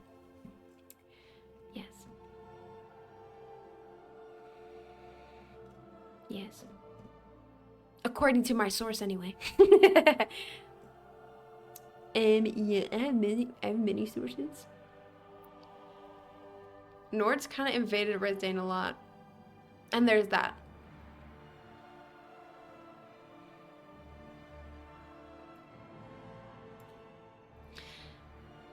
Well, I do have more about their immigration. So after the Nords created their empire in Skyrim, they wanted more, so they expanded into Morrowind, like you just said, High Rock, and Cyrodiil, creating the first human empire. In Cyrodiil, they were then enslaved by the Ayleid Empire. In High Rock, they were made second-class citizens and servants to the Durrani elves. The Durrani elves would then breed with them, and this is how the Bretons were born. Then a certain group of Nords created a cult called the Dragon Cult, which had Wait, no, that's not right. Wait, this is before? Oh my god! Never mind, sorry. This is before they came to Admora. So while all of this was happening, and what? No, wait, that doesn't make any sense. Why did I write it like this? This is what I'm saying. No matter how much I adjust this, my script is fucking terrible, dude. Who made this? Not me. Well, anyway, that's where the other guys went. There's some in Cyrodiil, there's some in High Rock, there's some invading Morrowind. The Mer were powerful, and then the men took over. I think I messed up your script. I knew it was you. No, sorry, it was me. I've adjusted it so many times. I've practiced this so many times, and I'm still like making mistakes. It's terrible. Don't worry, I will, I guess, get rid of this in the edits. Anyway, sorry. Let's now actually go to Ethelia, which I hope you guys know nothing about. But what I just said is right though. They were enslaved by the Ayleids in Cyrodiil. In High Rock, they were made second-class citizens, where they then made the Bretons. You're doing great, thanks. It's a bit confusing, but I think there were multiple Admoran immigrations into Tamriel before Isgramor. At least that's one theory. Oh, really? Well, I just know Isgramor was the main, immigration, and after some time, obviously, Admora then froze, and now no one lives there, so everyone moved that could anyway. I'm sure lots of them died as well, maybe? Yes. No, actually, Ethelia, yes. So, at some point in the Merethic era, or First Era, after,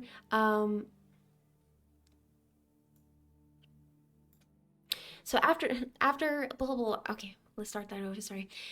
I'm jumbled all the way over.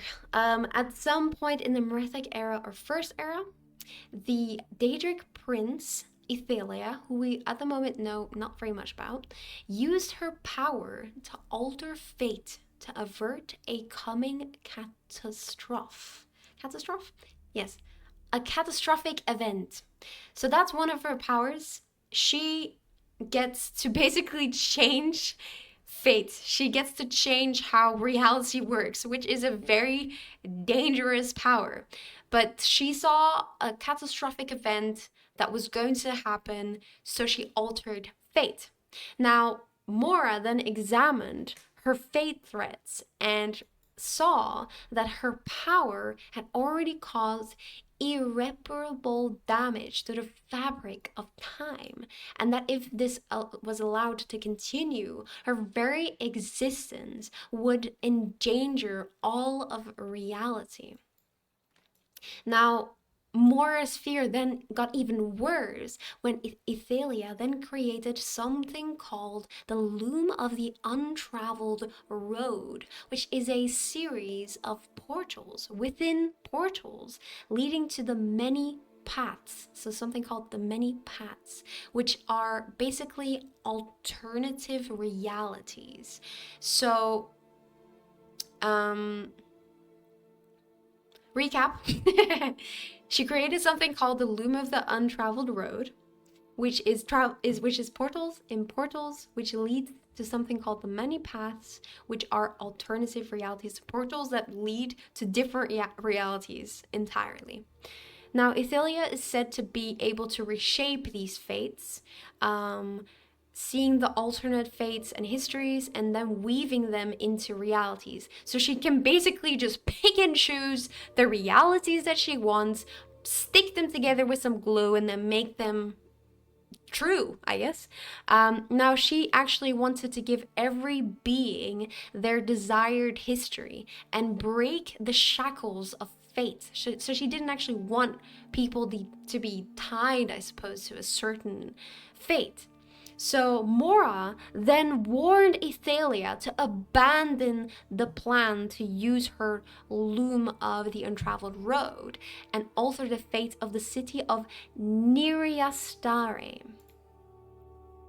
So Neriastare, I couldn't actually find pictures of, and I'm guessing that's because it doesn't exist anymore or it's destroyed. But anyway, there was going to be something that was going to happen to this city called Neriastare, and he didn't want her to prevent it from happening, but she refused. So Mora knew that this would shatter reality, and therefore he had to form an alliance with Azura, Boethia, and Mephala to stop her. And each of them then chose a mortal champion to help them with this. So each prince then crafted a weapon to counteract Ethelia's fate manipulating abilities. So basically, artifacts that were specifically made to work against her. Mephala forged the skein of secret. Wait, actually, should we do it in order? That would make more sense. Azura forged the lamp of clarity to illuminate Ethelia and any open portals to the path that could reach her so that we could get there, I guess. Then Boethia forged the Abolisher, which was used to open, close, and sever connections between the paths. And Mephala then forged the Skein of Secrets, such as I said, to locate Ethelia to see where she was. And then finally, Mora created the Econir, which is a weapon to track and then erase any memory of Ethelia. So what they actually wanted to do is just get rid of her entirely. Ethelia was eventually then cornered in the Aelid city of Miskarkand. As you can see, she's cornered. Oh, this is such good quality, don't you think? Where she was then defeated, drained of her powers to the point of being mortal, and then imprisoned within Mythos, which is the core of Apocrypha, which is Mora's world if you don't remember. But before she was actually sealed away, Ithelia planted a failsafe within the mind of her scion, Torvisard. So it's one of his one of her servants, I guess you could say, servants, friends slash worshippers, yes, helper, called Torvisard, but official name is Eskion, which would help him find her through his dreams. So she planted the memory of herself in his dreams so he would remember. Now, second, because of her powers to perceive fate, Ithelia saw that Mora was maybe actually right about her being a danger, but she would forget this because she was imprisoned. So she did actually realize, wait, maybe I'm the bad guy, but then she forgot that she's the bad guy because she was imprisoned. So good job, guys. Now, in order to eventually get rid of the memory of her entirely, of anyone that could remember her worshippers, because obviously you can't just forget a Daedric prince, Mora then needed the help of Pereite and Vermina. But they actually were on her side. They argue that Ithelia shouldn't be punished for something she might do, because she hasn't done it yet. So they refused to help him. Mora then went through with his plan anyway, and he removed the memory of Ithelia from every mind across reality.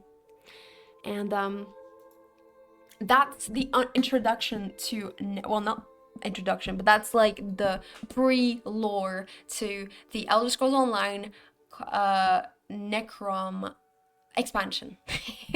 So there was supposed to be the Daedric prince Ithelia, who has, like you said, this OP power that she can basically change reality, change fate to prevent certain things from happening. But obviously with the way that time things work, it would fuck everything up. Oh, so that's why nobody heard of her before Elder Scrolls Online.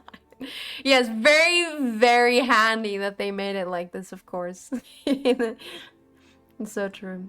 But yeah, I think his power is very OP. It is a cool concept, but I think she still looks stupid, so there's that.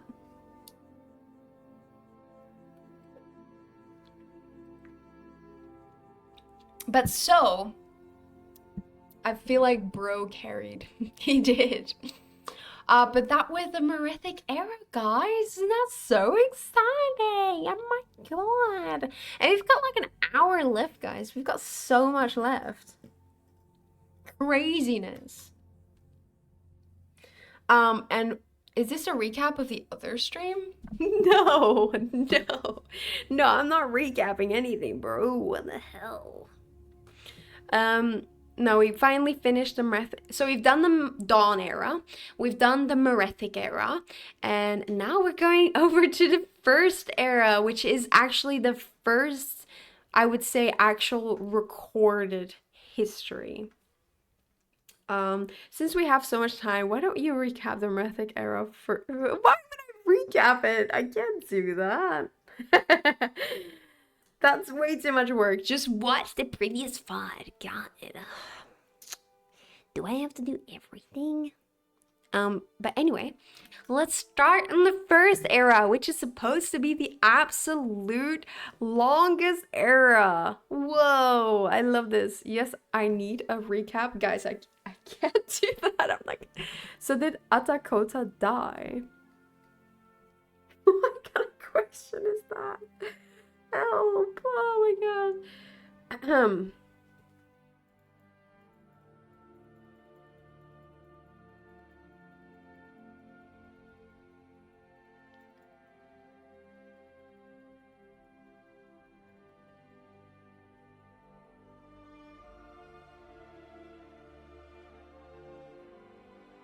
Look how far you're making me go back.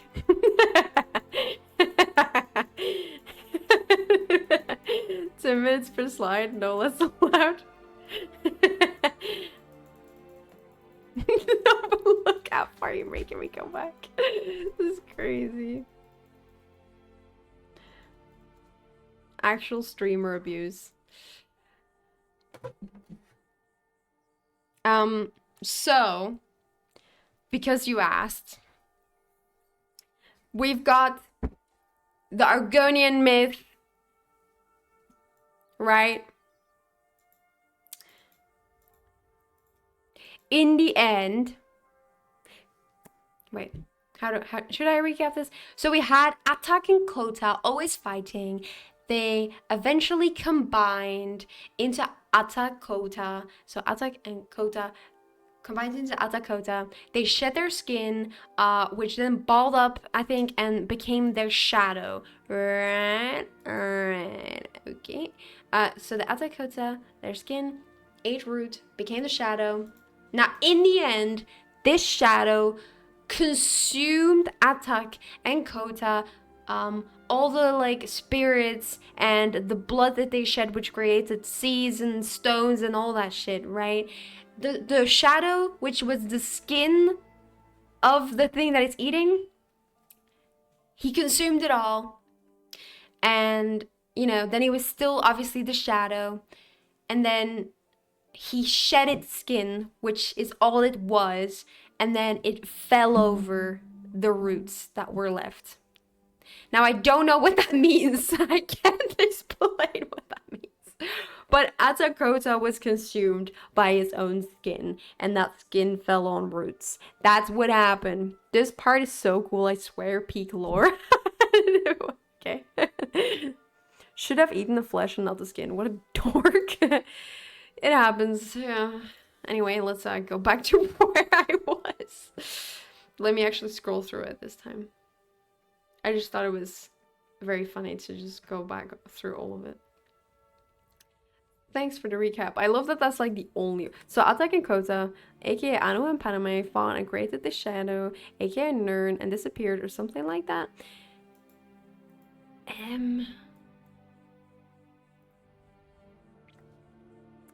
Well, they didn't create the shadow. It was, but I suppose it could be Nern. I suppose you could interpret it like that because it's the shadow is its skin of Atak and Kota, which is order and chaos. If it's Anu and Padme, so they combined, you know, and all that. And in the original Anu and Padme, they did create. You know, they did start time and they did create Nur. So they did. It could be, yes, that them combining then created Nur. That could be how you could interpret it. That's a good way to see it. Yeah. I thought it was really confusing when I was listening to it. I was like, what? Huh? Streamer of the year? I wouldn't say so, but thank you. So the first era, oh my goodness. Now what actually started the new era, the first era? Well, it was started with the founding, yay, real history. All of it was real history. What do you mean? I thought that all the myths and stuff was really fun. And also all the like different races. I think that's really interesting. So we have the founding of the Cameron dynasty, which is one of the oldest empires on Tamriel, and which remained relevant till the third era of what is known anyway. Myths are cool and all, yes, but this is nitty gritty. Yeah, but I feel like this is more boring, to be honest, because like it's more this king became this king in this time and then had a child and blah blah blah. Is there a segment on Nazim later? Fuck Nazim, dude. He can go to his Skyhaven temple or whatever the shit now. He's excluded from history. He does not exist in my PowerPoint. Anyway, but yeah, so the era, Cloud Destruction Gang, but yeah, sorry, the first era started with the founding of the Cameron dynasty, like I said, which is one of the oldest empires, and King Eplir, I don't actually know how to say that, actually united all the Bosmer and the Almer during this time.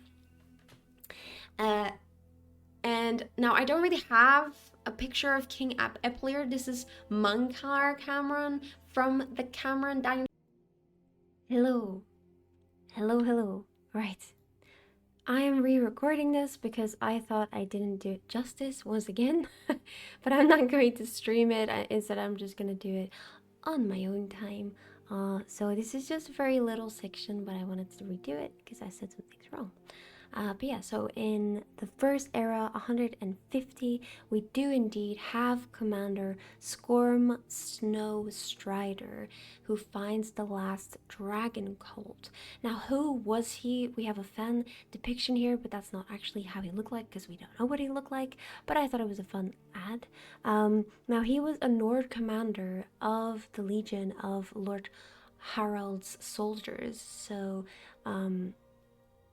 he actually led a campaign against the snow elves. He was in the region near Lake Honrich, and he was trying to drive the snow elves north to then, corner them and kill them. And during this campaign, he accidentally found the hidden stronghold of the last known dragon cult. Now they were in a secluded monastery in Forelhost High in the Heral Mountains. I don't actually know how to say that. Now this surprised him obviously because everyone at that time thought they were all dead. And after this, they thought once again that they were all dead, but we don't actually know. But yes, now because it was too much of a risk to ignore, Scorm and his men then attempted to deal with the cult quickly, but it failed, and so they had a siege which lasted several weeks. Now, during this time, also a blizzard struck, which slowed them down even more. Eventually, through the help of a tongue who ended up dying after helping them, they managed to breach the main gate and they managed to get into the fortress. Now, once they got into the fortress, Commander Scorm and his men, they discovered that the cultists actually had committed mass suicide, and within the catacombs, they discovered a well where there were several buckets that were already filled with water. Now, not thinking about anything, several of the soldiers actually ended up drinking the water, not knowing that it was poisoned, which was honestly silly from hindsight, but obviously I guess at the time you wouldn't think about it. And they died. And he, I think, lost half of his forces, which was pretty bad. So he decided to retreat after this. But they did, manage to wipe out the dragon cult. So that's good. So it turned out that the cultists had poisoned the water supply to commit suicide. And that's how they died.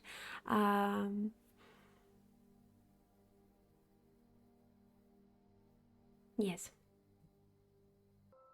And that was all about the commander and what he found, and he was part of King Harold's army. Now, who was King Harold? Well, King Harold was born in the first era, 113. He was also called King Harold Hand-Free. I don't know why, he just was. He was 13th in line of the Isgramor clan, so related to the Isgramor, the Isgramor, and he was the first historic ruler to be crowned, and that's why he's so important. He, like I said, led a campaign to drive out the remaining snow elves at this time, when Commander Snowstrider was part of it. He was said to have been a figurehead of the new age of man, because at this time they had driven out basically almost all of the snow elves, and it was only men that remained. Of course, there will be some select few beast folk as well, but it was mainly the elves that were their enemy. He was actually also the first one to start the tradition of hosting a moot to select the High King, the new High King after High King dies, in the first era of 184. Now, in the early years of his reign, he was actually confronted by one of the greatest heroes of his time, called Randagulf, and he managed to defeat this warrior and cut off his fists and use them as a trophy out of respect as well, apparently, for the hero, but I thought it was a bit savage, so that's why I included it. Some even claim that he was the one that forged the jagged crown, but using the bones and teeth of dragons that he slayed to create, the crown. But it is unclear whether this is true or whether this is just Nordic propaganda. I don't know. Well, I wouldn't say it was propaganda, maybe misinformation. Some say it might have existed before him, but we don't really know. Now, for the most part, King Harold, besides all these very cool things, he was mainly known for defeating the sons of Archmage Galdr. Galdr, I don't know how to say that, but you can see it here. Galdr. Now, what happened was his sons, Yirik, Mikrol, and Sigdis, they killed their father for a powerful amulet. Well, Harold wanted to avenge this archmage. And so he sent his kingdom's greatest warriors to chase them, including his own personal battle mage, the archmage of Windhelm called Geirmund. Now, Geirmund first cornered the youngest, called Mikrul, who was cornered at the old barrow of Folgunthur, where he was sealed in a tomb and then died. Yirik, the oldest, was trapped in the buried city of Sarthal, and the middle child, Sigdis, they all look alike. I don't know why I'm moving aside, but this is the lake where he eventually died. Sigdis, he actually challenged the Archmage Geirmund to a duel, and this ended up with both of them falling, both of them dying. So King Harold ended up building a tomb in the middle of this lake, which is close to Ivarstead, where Geirmund is said to guard Sigdis's tomb for eternity. In the end, King Harold actually demanded that the sons of this archmage were erased from all records or history, I suppose in a way to disrespect them because of what they've done. And that's why we don't really know very much about them. We only know their name and how they died. And that's why we only have these stock images of Nords. Now then, we had in the first era 221, Harold's son Hjalmar takes over after he dies at the ripe age of 108, after ruling Skyrim for 78 years. How great. Now, is his son going to be great? No. He lived for 1 year and then he died. And then his son, Frach the Gifted, took over. Well, actually, I don't know if it's his son.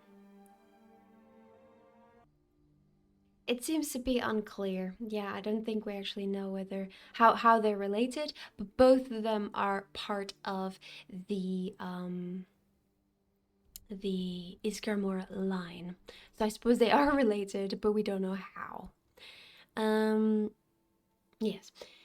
Now, Frake the Gifted, also called Frake the Butcher, began a conquest with an army of Nords of the neighboring lands that didn't end until 272, which is insane.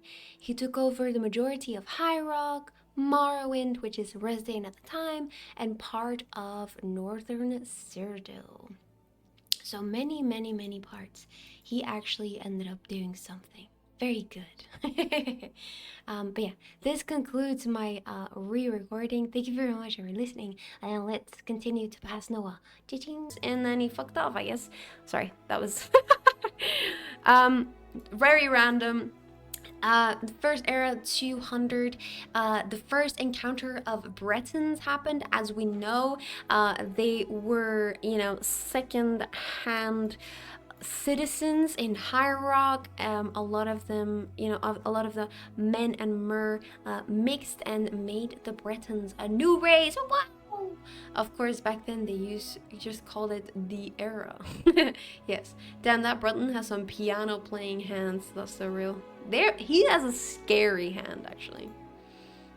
Now the actual important lore that I care about, because that was just some random stuff. But I thought it was important to include who the first Nordic king was. I don't know. I thought it was interesting. Then we have the start of the Elysian Empire, or the start of the history anyway. So we had a Nedic slave called Elysia, known as the Slave Queen. She would rally the other slaves and start a fight for freedom against the Aelids, because the Aelids were huge mean guys.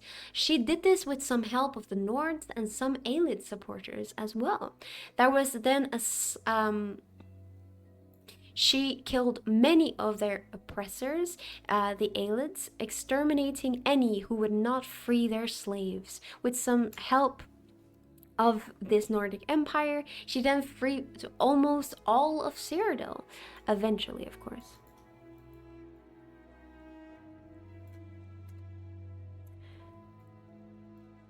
Once again, bad. Now, how did she actually accomplish this? Well, to accomplish this, obviously it worked very slow. She got help from Nords because they felt her pain and they were fellow humans. She had some Aelid supporters who were actually against slavery as well, poggers. Till eventually there was a great battle which included Morihau's Breath of Kine, also called the Winged Bull or Mor. He was a demigod, or also called demi-prince, and he was supposed to be the son of Kine. And yes, he was a minotaur. What? So in 1E 243, sorry, my bad. I'm kind of late for the lecture. Don't mind me. Hi, Victor. How are you today? Noah, did you ever play the Knights of the Nine Revelations mod from Oblivion? I did not. Felt her pain. Sure, the Nords were just happy to kill some elves. That's so real. That's all right. Noah will recap. Right, Noah? No! This is how long have we been going in total? 8 hours? This is actually bonkers insane. Guys, I'm not going back. If you want to know the beginning of the stream, watch my VOD. Yeah, my nose are kind of mess. Can we recap? So far, we've explained what happened in the Dawn era, we've explained what happened in the Merethic era, we've explained all the 500 to 700 years before Men and Mer arrived in Tamriel, what races there were and everything. We'll just catch it next semester. Is this going to be on the exam? Everything is going to be on the exam, okay? Anyway, it's okay for interrupting, Victor, but we will continue with the great battle of 1E 243, where there was the downfall of the Aelids. Yes. But anyway, so 243, the great battle, the great deciding battle of Elysia's rebellion against the Aelids after years of slavery, with the help of her, yes, lover, Morihau's the Winged Bull, the son of the god Kine, Nordic god Kine, who was a demigod, and also a guy called Pelinal Whitestake. They both led the assault and killed many Aelid kings, including someone, Umaril the Unfeathered. This funky looking guy, man. This funky looking feller. Now, while I was researching this battle, I actually found out that, dude, Pelinal was fucking insane, okay? And I thought that was so unfortunate that I almost did not include that, because, oh my god. So if you had to guess what is in the exam, the whole presentation, everything, is going to be a 70-page exam. I hope you pass. But since I keep making spelling mistakes, I'm sure, guys, I am trying to listen. But yes, so Pellinol was actually kind of a mad lad, you could say. He was kind of crazy. He was known as a divine crusader, an immortal hero. It is said that he even emerged into Nirn like a pandomaic, and I didn't actually know what this meant, so I looked it up. This is supposed to mean this is supposed to mean that he embodies Pandomes, which is, one of the original cosmic forces, chaotic energy. So he's literally supposed to have emerged into Nirn as a god, okay? And he was carried by Sithis and all other forces of change. He is described by Morihaus himself as an Etada, or spirit. Now, Pellinol was supposed to play the same role as a long line of avatars sent by Shazar, once again Nordic pantheon, to champion the cause of mankind and stop the elves from destroying them. So his whole goal, his whole life mission was to kill bloody elves, okay? His status can also be represented by the armor he got from the Aedra, which we went over before. All these different Aedra, they gave all the different pieces that he was eventually wearing. As you can see right here, look at him shine. He got that from gods. He got that from the Aedra, which is insane because, as you know, the Aedra have lost a lot of their power after championing, helping with creation, with Lorcan, So the fact that they were still able to communicate with him and give him armor is pretty friggin' epic. But yeah, why is Pellinol actually insane? Well, there are a lot of very strange tales that he is involved in. One of his most famous duels was said to be with Haromir of Copper and Tea. This is some fan art. Going to go to work now, but we'll lurk. Oh, have a nice lurk and hope work is okay. But this is some fan art that I thought was very amusing, so I included it. Now, they were in a huge battle at the Tor, where Pellinol apparently ate his neck veins while screaming praise to Riemann, a name that no one knew yet at the time. We know that Riemann is indeed a huge character in the future, but not at this time. So why is he getting this name? So he basically ripped out the neck veins of his opponent. What a crazy guy. And then in his duel with Gordhar the Shaper, he was said to have smashed his head upon the goat-faced altar of Ninendava, and then cursed his body so he could. Sorry, not cursed. Cursed. I think cursed or crushed. Either way, it's pretty bad. According to this, it kind of looks like maybe. Wait, no, that's not. That is Gordhard. Sorry, I think it is cursed. I think he cursed his body to the point that he wouldn't be revived by his allies. So not only did he rip out someone's throat, then he also cursed someone's body so he couldn't be revived after fucking smacking his head into an altar. And eventually, he was completely driven mad because his likely to have been lover, called Huna alone, we have no other name, was killed by a elf called Selethelel the Singer.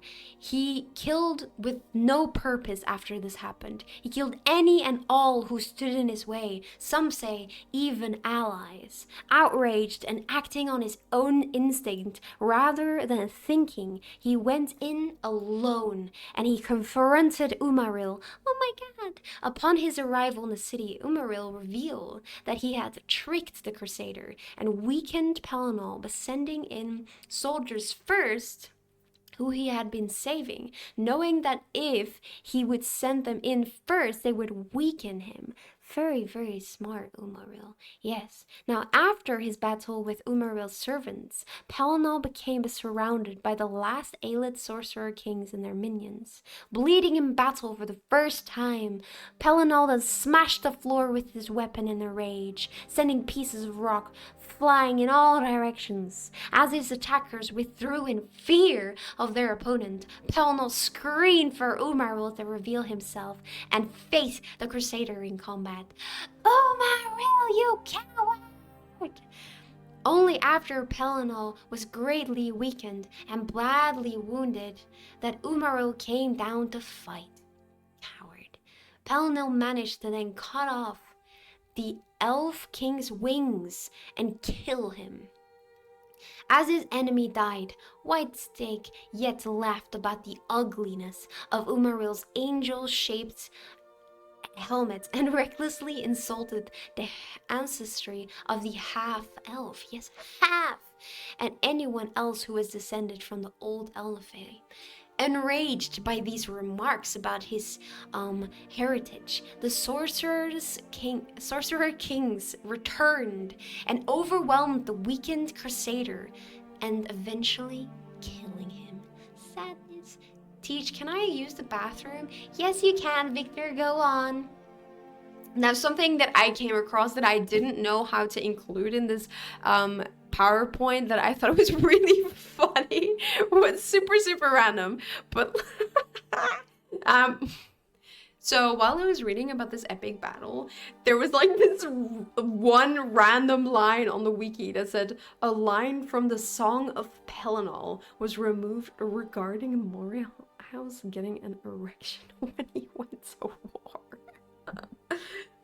You can't make this up. Why? Why? I just didn't know how to include this, but I was like, okay. So I just pasted it right there, just so you can have a visual representation what these like guys are all about. Miles gotta get the lens ready, you know. Right. But anyway, talking about that, I would like now to why remove such an important part of characterization? Of course. Now, talking about this very important factor of the war, something else was blossoming within all this bloodshed. A great love.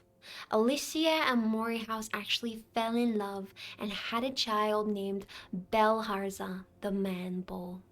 In later depictions, it is often claimed that Belharza was actually a man, not a man bull, perhaps to hide their shame that she had a baby with a cow. But it is by many, many believed that it was indeed a minotaur, so they would probably have a minotaur baby. Just saying. But Pelennor himself said about Morihouse's relationship with Alicia, "We are Ada, more, and change things through love. We must take care lest we beget more monsters on this earth.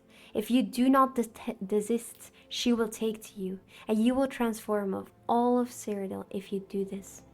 To which Morihouse simply responded, "She is like this shine on my nose hoop here. An accident sometimes, but whenever I move my head at night, she is there. And so you know what you ask is impossible."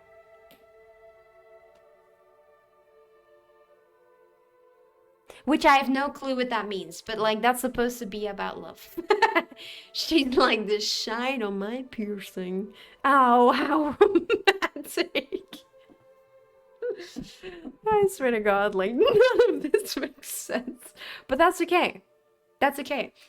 Yet another really, really nice art. I found this on Tumblr. I was like, what the hell? This is beautiful. Like, this is what I'm saying. People that care about Elder Scroll lore, they make the best art. Like, this is something, once again, I would hang on my wall, dude. I would. But yeah, so the first human empire of Cyrodiil was founded after the Great War, and Alicia became a queen. Wow! After this, a new religion was created with the Elven pantheon and the Nordic pantheon combined, which resulted in the 8 divines. Wow, she combined two great things together. That would make a great tapestry. That's so real. Like, doesn't this look so sick though? Crazy. She's dating that, by the way. She's like, yes. You're like the shine on my nose piercing. Anyway.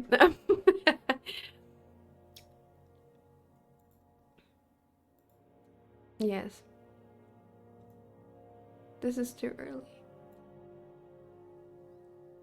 Now, eventually, Alicia died, and Akatosh, or according to the Nords, Shazar, came in the form of Pelennor and transformed Alicia into the first Cylodilic saint, which is actually what I think is what is depicted here. It's not her being crowned a queen, it's her when she died, and Pelennor then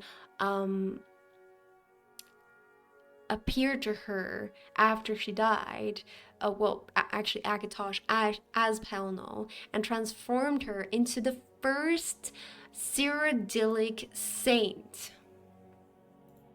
which is very cool.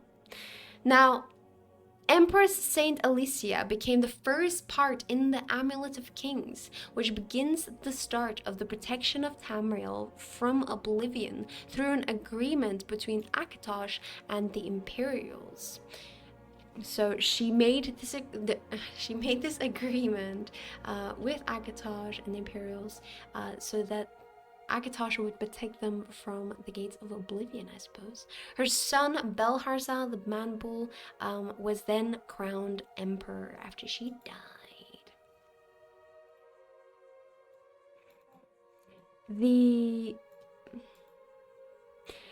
The Elysian doctrines were, after her death, were then enforced by law.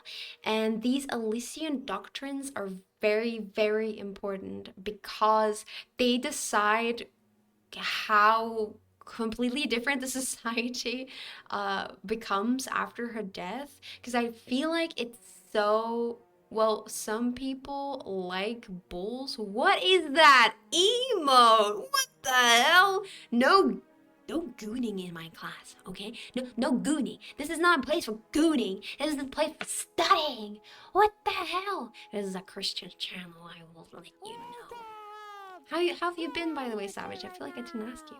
Morehouse also seems to have the saint glow. He does, doesn't he? But he is supposed to be a demigod. But yeah, sorry. Let's get back to it.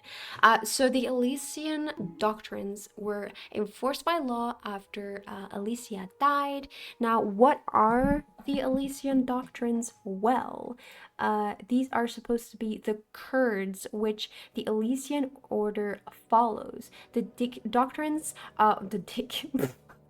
The doctrines were composed of 77 rules. The nature of all of the doctrines themselves is unknown, but basically, the doctrines decided how the society, I suppose, Freudian slip there.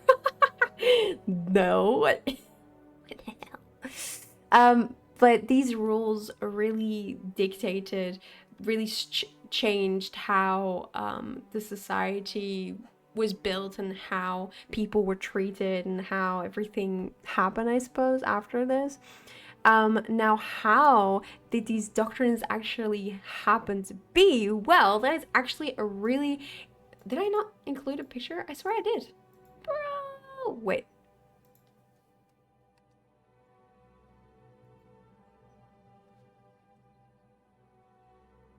Did I not include a picture of him? I swear I did.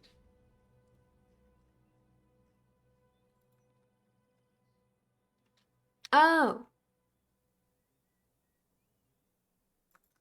Okay, so I did include a picture of him, but I included it later for some reason. I'm just gonna copy and paste it there, so just so you can see who this is.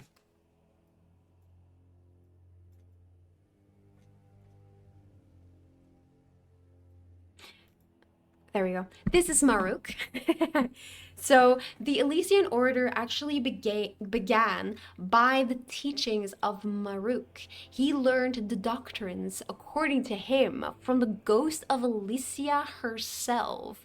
And this cult then gained a lot of influence in the Empire. They were very anti-elvish and abolished the elven lordships that remained after helping Elysia. So I think I'm telling you more about this later because he does come up again later in a slide. So I think I explained more about what he got, like how he got this idea. But basically what happened is that Maruk, as you can see, is an ape. He is an Imga. Yes, one of the recognized Imga in the history of Tamriel. He supposedly had a vision of Elysia coming to him in his sleep, I guess, like as an angel, as the first Cyrodiilic saint, and she basically told him all of these rules. So she died. She's accomplished abolishing slavery. She's like, you know what? I think these guys need 77 rules. So she came to him, she's like, here and that and that and that. And that became the teachings of Maruk, which made the Elysian doctrines. And these doctrines were super anti-elf, obviously, because they've been occupied by the elites for so long.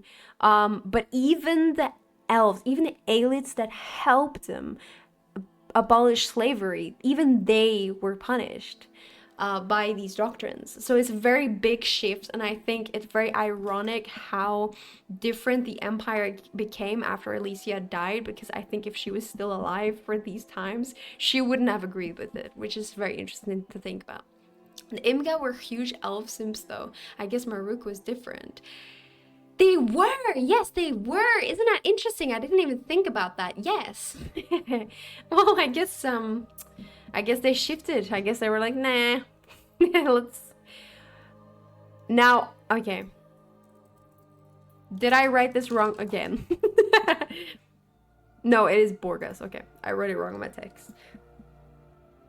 Now, then we have, oops, this title was wrong, but then we have in 1E369, the High King at the time called Borgas died. He was actually the last of the Iskramor dynasty and the last to wear the jagged crown, which you can see right here. You can actually find this in Skyrim. Now, during his reign, he actually outlawed the Nordic pantheon in favor of the Elysian one, which is a combination of the Nordic pantheon with the Elven pantheon. This started the shadow of King Borgas, which lasted over 100 years until the High King Wulfhart restored the Nordic pantheon. So this is going to be on the test? Yes. Everything's going to be on the test. I hope you guys are gonna pass. Oh my god, you're all getting in so late. But hi, Ricarius. I hope you're doing well today. We are currently at the first era. But yeah, so we went from the Nordic pantheon, because obviously he is a Nordic king, to the Elysian pantheon, which is the Elven pantheon, plus the Nordic one. So it's including the Elven one. And then this lasts us for 100 years until King Wulfhart took over and restored this Nordic pantheon alone. Now, King Borgas urged the Empire to join him in a war against the Bosmer, but they refused, and the Bosmer then used the Wild Hunt to kill him. And after this happened, a moot is called, which is basically a meeting to decide. We will go over this again later, like this name is comes back later where I explain it properly. But a moot is supposed to be basically a meeting between all the kingdoms to decide who's going to be the High King. They're going to name a successor, but they failed to do it after Borges died in his stupid conquest trying to get rid of the Bosmer, and he failed. And because of this, the Nordic Empire actually lost control of territories in High Rock, Morrowind, and Cyrodiil. So currently, conclusion, they're not doing great. Now, something I was actually pretty interested about, because I actually never realized, like, what actually, Wolfheart is so confusing. Why is Wolfheart confusing? But something I was actually really interested in was what actually the Jagged Crown is. And well, the Jagged Crown is actually a symbol of office for the High King of Skyrim. It is a symbol of might and power of the ruler of the Nords, going back to the time of the High King Harald. So the first king we went over earlier, that's when we got the first Jagged King. So it's been literally since the first High King has been crowned that they've had the Jagged Crown. Now, legend holds that it was forged from the bones and teeth of ancient dragons by Harald himself. A portion of the power of every king who has worn it is said to be contained within. Like, isn't that so cool? I like that. Now, during this time, the Aelid extermination is still happening. They're getting rid of everything. They're basically going one by one, knocking on their door and being like, hey, we're gonna kill you if you don't leave right now.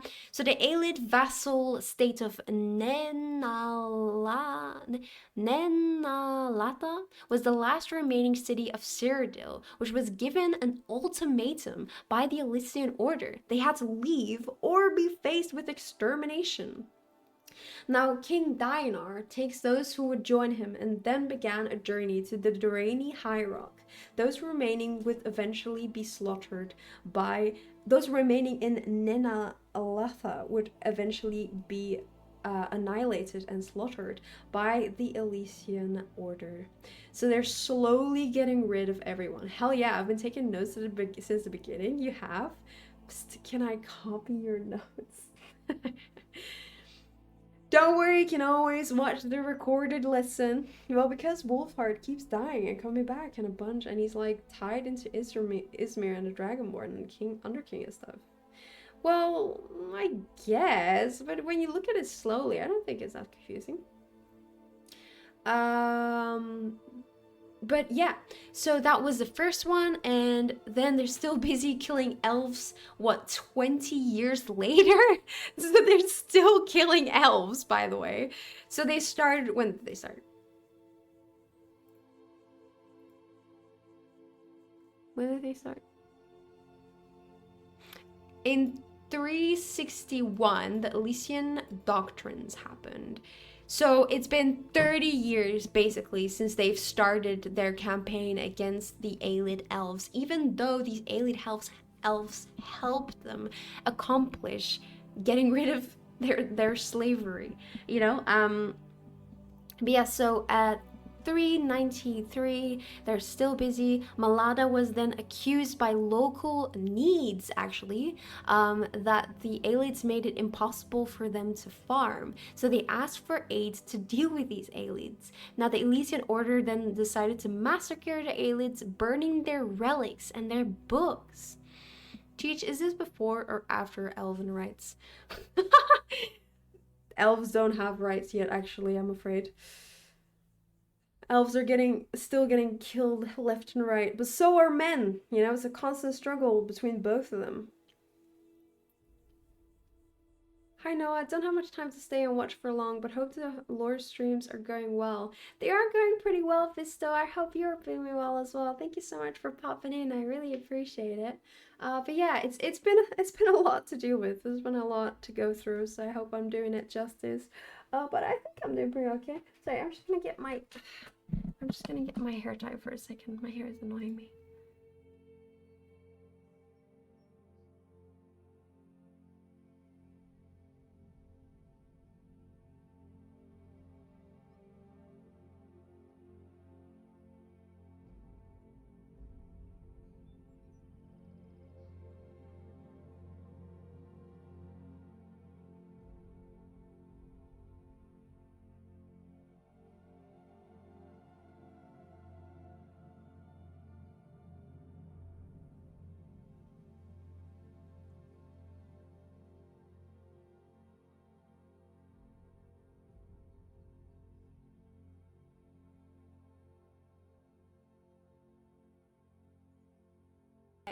I'm back. Yo, 1 hour break. We're finishing lore stream tonight. I'm afraid not. That is a bit too ambitious, I'm afraid. I don't think it's gonna happen today at all. Remember, we are only, what slide are we on? We are on slide 232 of the 475 slides. And this is only the first PowerPoint. How's Palinol doing at this point in the timeline? He's dead. He's dead. He's already gone. He's already gone, I'm afraid, Visto. I'm sorry. Is he your favorite? Damn sad. He was a bit crazy anyway. He was a bit cuckoo. Imagine thinking any mortal races have rights. This post fact checked by a true Daedric patriot. Rip a real one. Yeah, lore stream month. Wait, I hope not. And what's going on in Restain around this time? You know what? We're going to get into that into a minute. That's actually the next part. Be patient. But yeah, so the people in Nenalatha and Malada are both killed, and that's why you can only see ruins in Oblivion or Remastered Oblivion. Now we've got what is happening in Morrowind. Well, in 416 in Morrowind, Nerevar, the leader of the Chimer, and Dumak, Dwarf King, which another really cool fan art. I found this on Pinterest. Looks fucking sick. Of the Dwemer actually unite against the Nords occupying Morrowind, which leads to peace. This is what you said. There was invasion by the Nords. So they actually unite to create the first council, which leads to peace. The Dwemer clan Rurken actually at this point exiled themselves because they did not like this alliance. They were like, fuck that. Their chief eventually threw his hammer called Volendrong as far as he could, and where it would land was going to be their new home. It eventually fell in Hammerfell. No way. The most creative name ever. Or also called Vulenfell. And they eventually settled into this place in 420. So it did take them 4 years to get there. Lore accurate Nord depiction? Yeah, I would say so.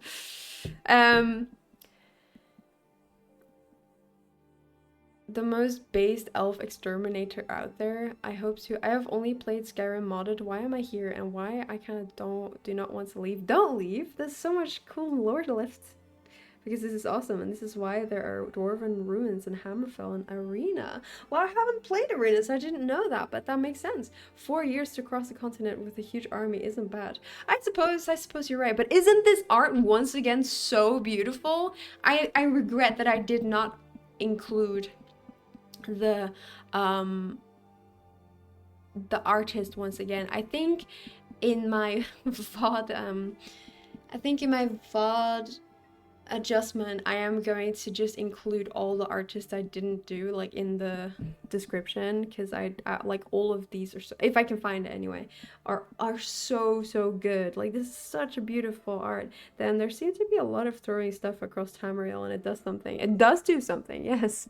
But anyway, all of Noah's walls are going to be plastered with Thea's plan. Yes, it will be. I've actually been thinking how I'm even going to fit everything.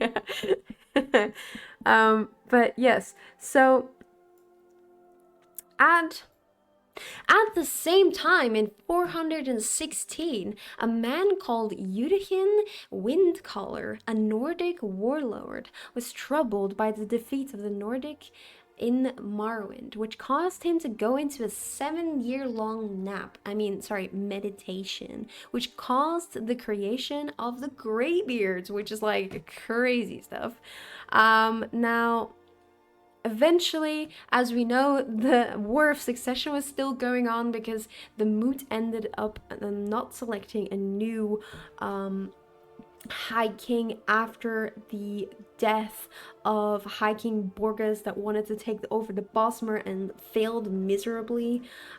So eventually this war of succession ended with the Pact of the Chieftains. And here, the High King Olaf One Eye, Jarl of Whiterun, was made the High King of Skyrim, and he lived until 452. Good for him, 32 years, that's pretty solid. And Olaf, what is he actually known for? Well, Olaf actually famously imprisoned the dragon Numinex into his palace. Therefore, it was named Dragon Reach in honor. After the death of the dragon, its skull was actually kept as a trophy. Noma finally became a lore master. I was already a WoW lore master. Maybe I should do like a graduation ceremony or something. Or like maybe at the bottom of my like for you, like me explaining who I am as a streamer, I can be like certified lore master or something. I don't know. Silly Billy behavior, actually. But yes, so that's what he's known for, Olaf One Eye. You're graduating again? But yeah, you can actually meet this guy in Sovngarde. Isn't that so cool? Also, little pause. Can you actually hear me correctly? Like, am I not too loud? Am I not too quiet? Is the music too loud, actually? That's an important question. Is the music too loud? Because it's quite loud when I listen to it, but I don't know if it's loud for you. Because the main thing I want is that you can hear me. Music and you are both about right. Nice. Everything sounds good to me. Nice, guys. But yeah, now we have a very random history that I thought was interesting, so I'm just gonna include it. Now, this doesn't really, like, affect anything.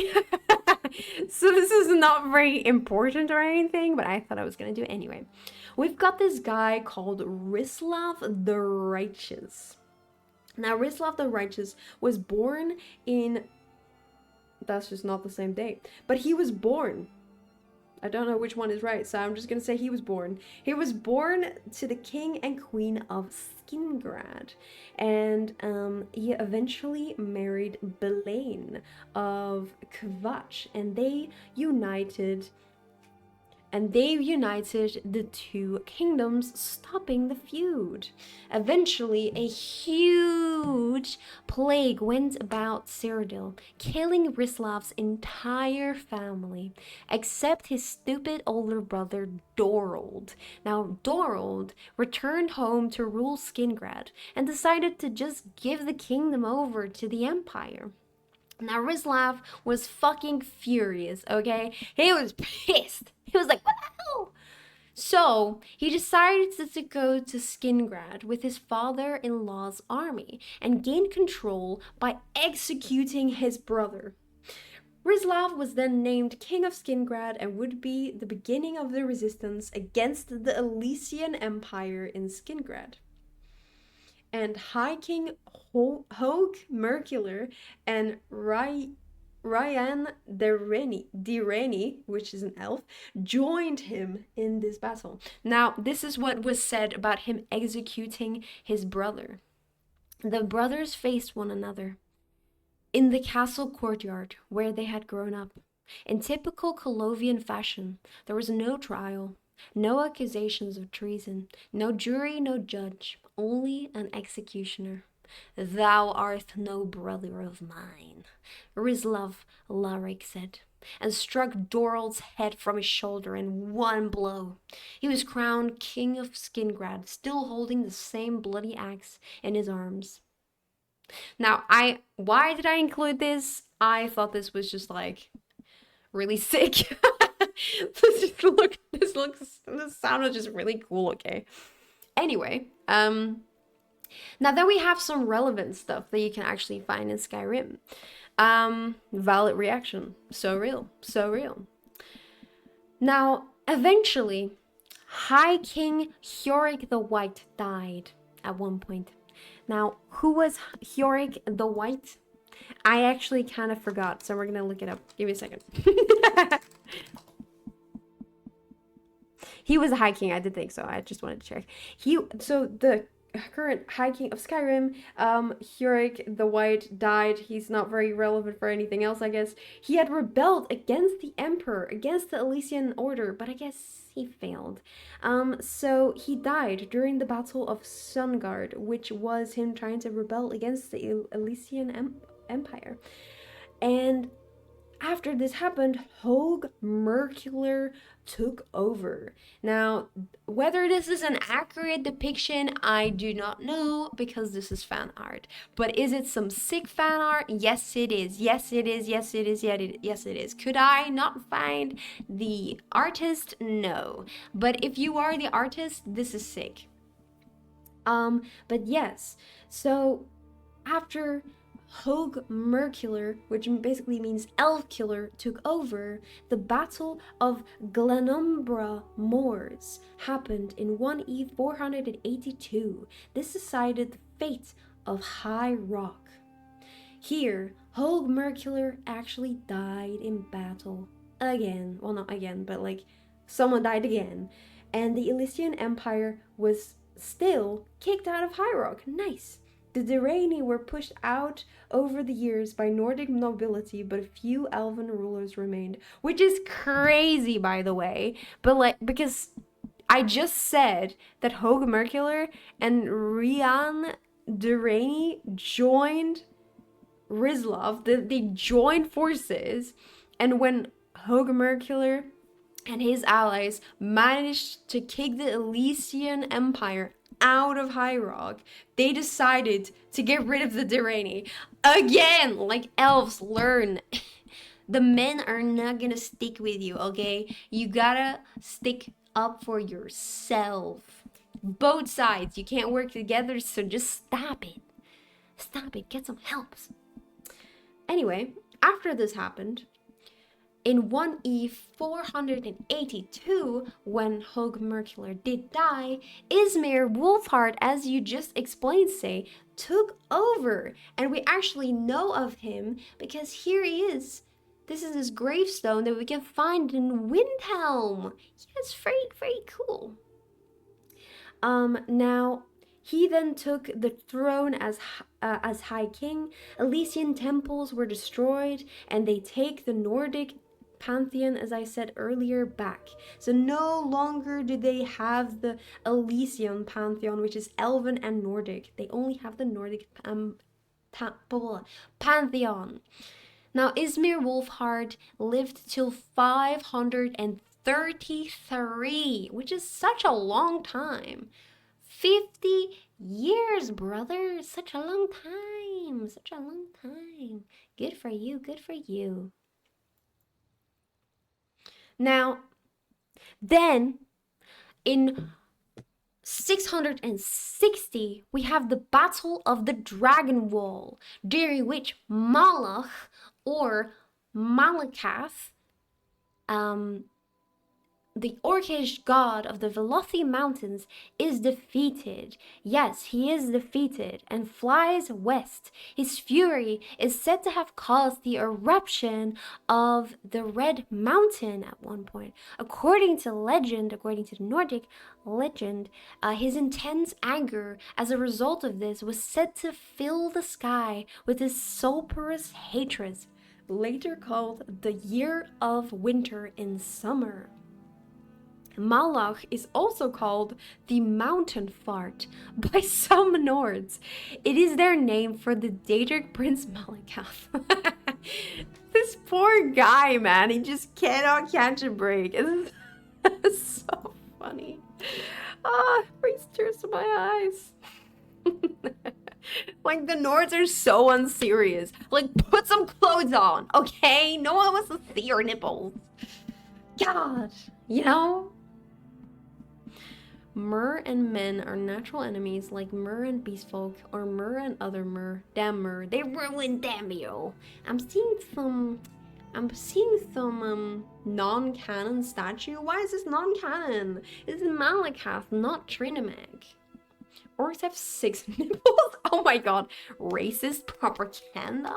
I'm starting to feel like you're not correct. Orcs are literally shit people. I know, we already went through that. But that's once again racist propaganda. Just saying. That's just what you think because you're racist. The orcs are beautiful people, okay? They're just hated for no reason, like literally. We have no confirmation that any of this is true, by the way. But anyway, so his farts set off the huge eruption of the Red Mountain. God knows why. Now, in 1E 700, this is the start of the era of the War of the First Council. So as we know, the First Council between scrolling up between Dwarf King Dunmak? We'll see it in a minute. Yes, this is the start of the the period of the War of the First Council that was created between Dumak, Dwarf King, and Nerevar, who were actually great friends. No! But yes, in Morrowind, a group of elves called the Dwemer, which, Dumak was actually the leader of, rejected the gods and pursued science instead. So they started to live underground and sought for a way to become gods themselves. All these people trying to become gods, for God's sake. You know what I'm saying? Like, being a god seems way too much trouble. Just be a man. They lived on a mountain on the island of Vardenfell, where the Dwemer had then found the heart of Lorkhan, and High Craft Lord Kagranok planned to harness it and use it to power their mechanical god, also called the Numidium, or Bronze God. Now, Lord Vorin Dagoth at the time, this is a reminder that the first council was created in 416 between Dumak, Dwarf King, and Nerevar. Now, Lord Vorin Dagoth, this is what he was called at the time, now he's known as Dagos he found out about the fact that they were making the Numidian and reported it to the Chimer leadership, which at the time was Nerevar, Almalexia, Sotasil, and Vivek. The Hortator of the time, Nerevar, then confirmed this with his patron Azura.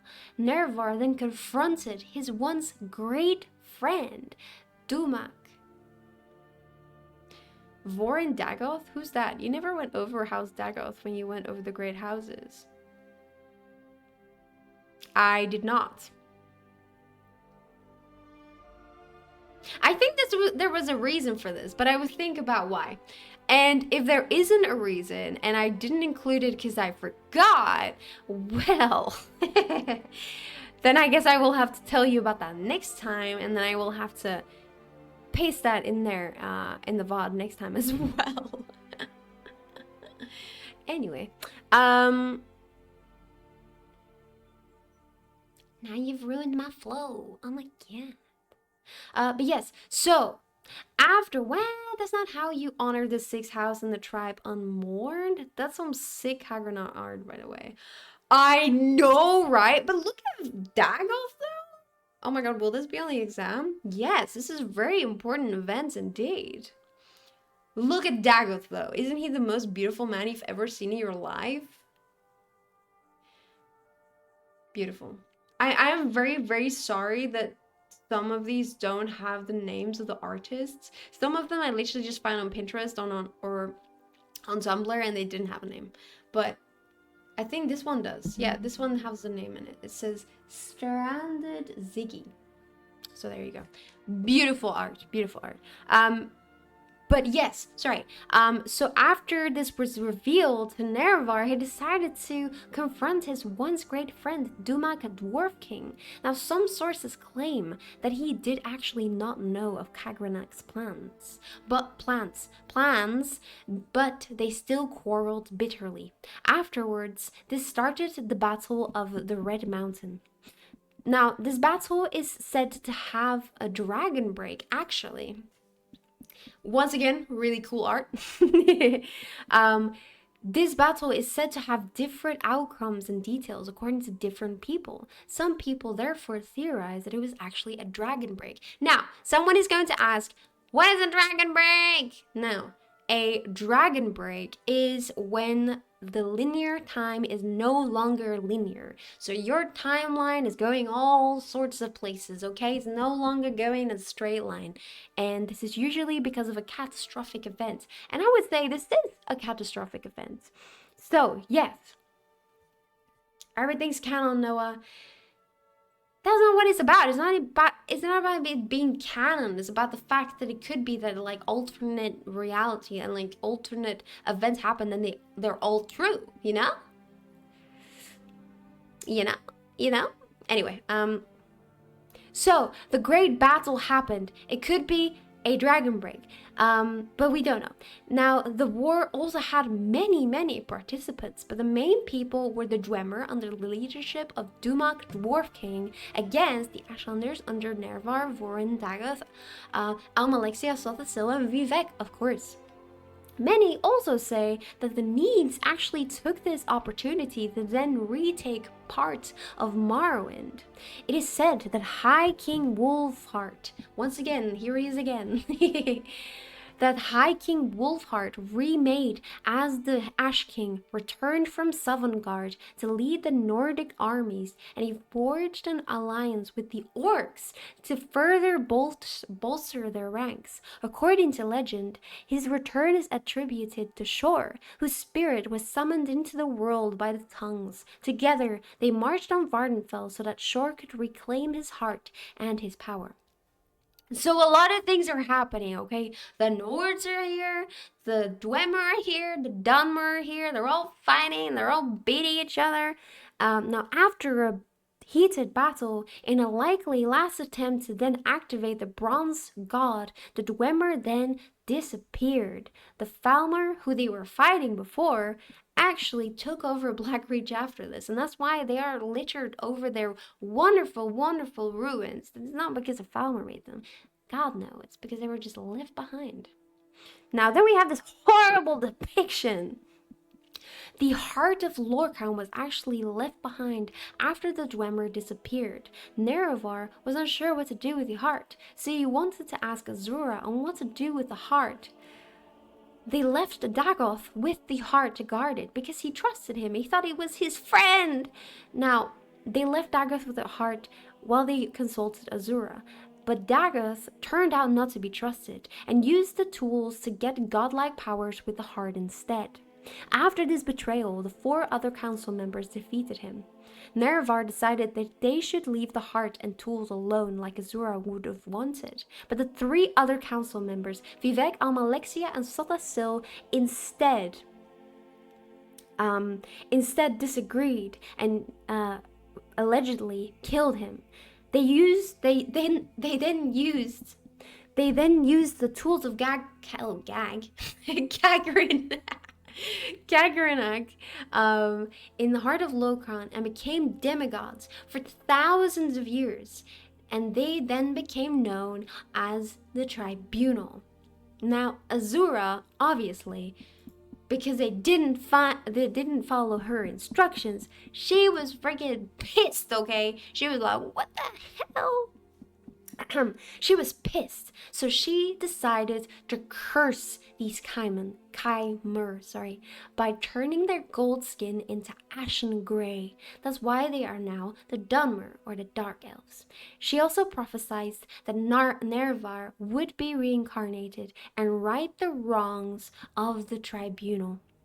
Now, according to Briston Zell's novel, The Poison Song, whose historical accuracy is contested, House Indoril actually adopted the heir of House Dagoth, Titon, he was called, in the aftermath of the War of the First Council. The boy actually realized his true heritage and then decided to murder some of his kinsmen before casting himself into the fires of the Red Mountain. Now, whether Dagoth actually had a son called Tython is unsure. It is unclear. We don't know. But if that was true, that would have been very interesting lore. So, yes. I wonder if this was really a dragon break or just Vivek's bullshit from using Kim to alter the past to make his version of the story true.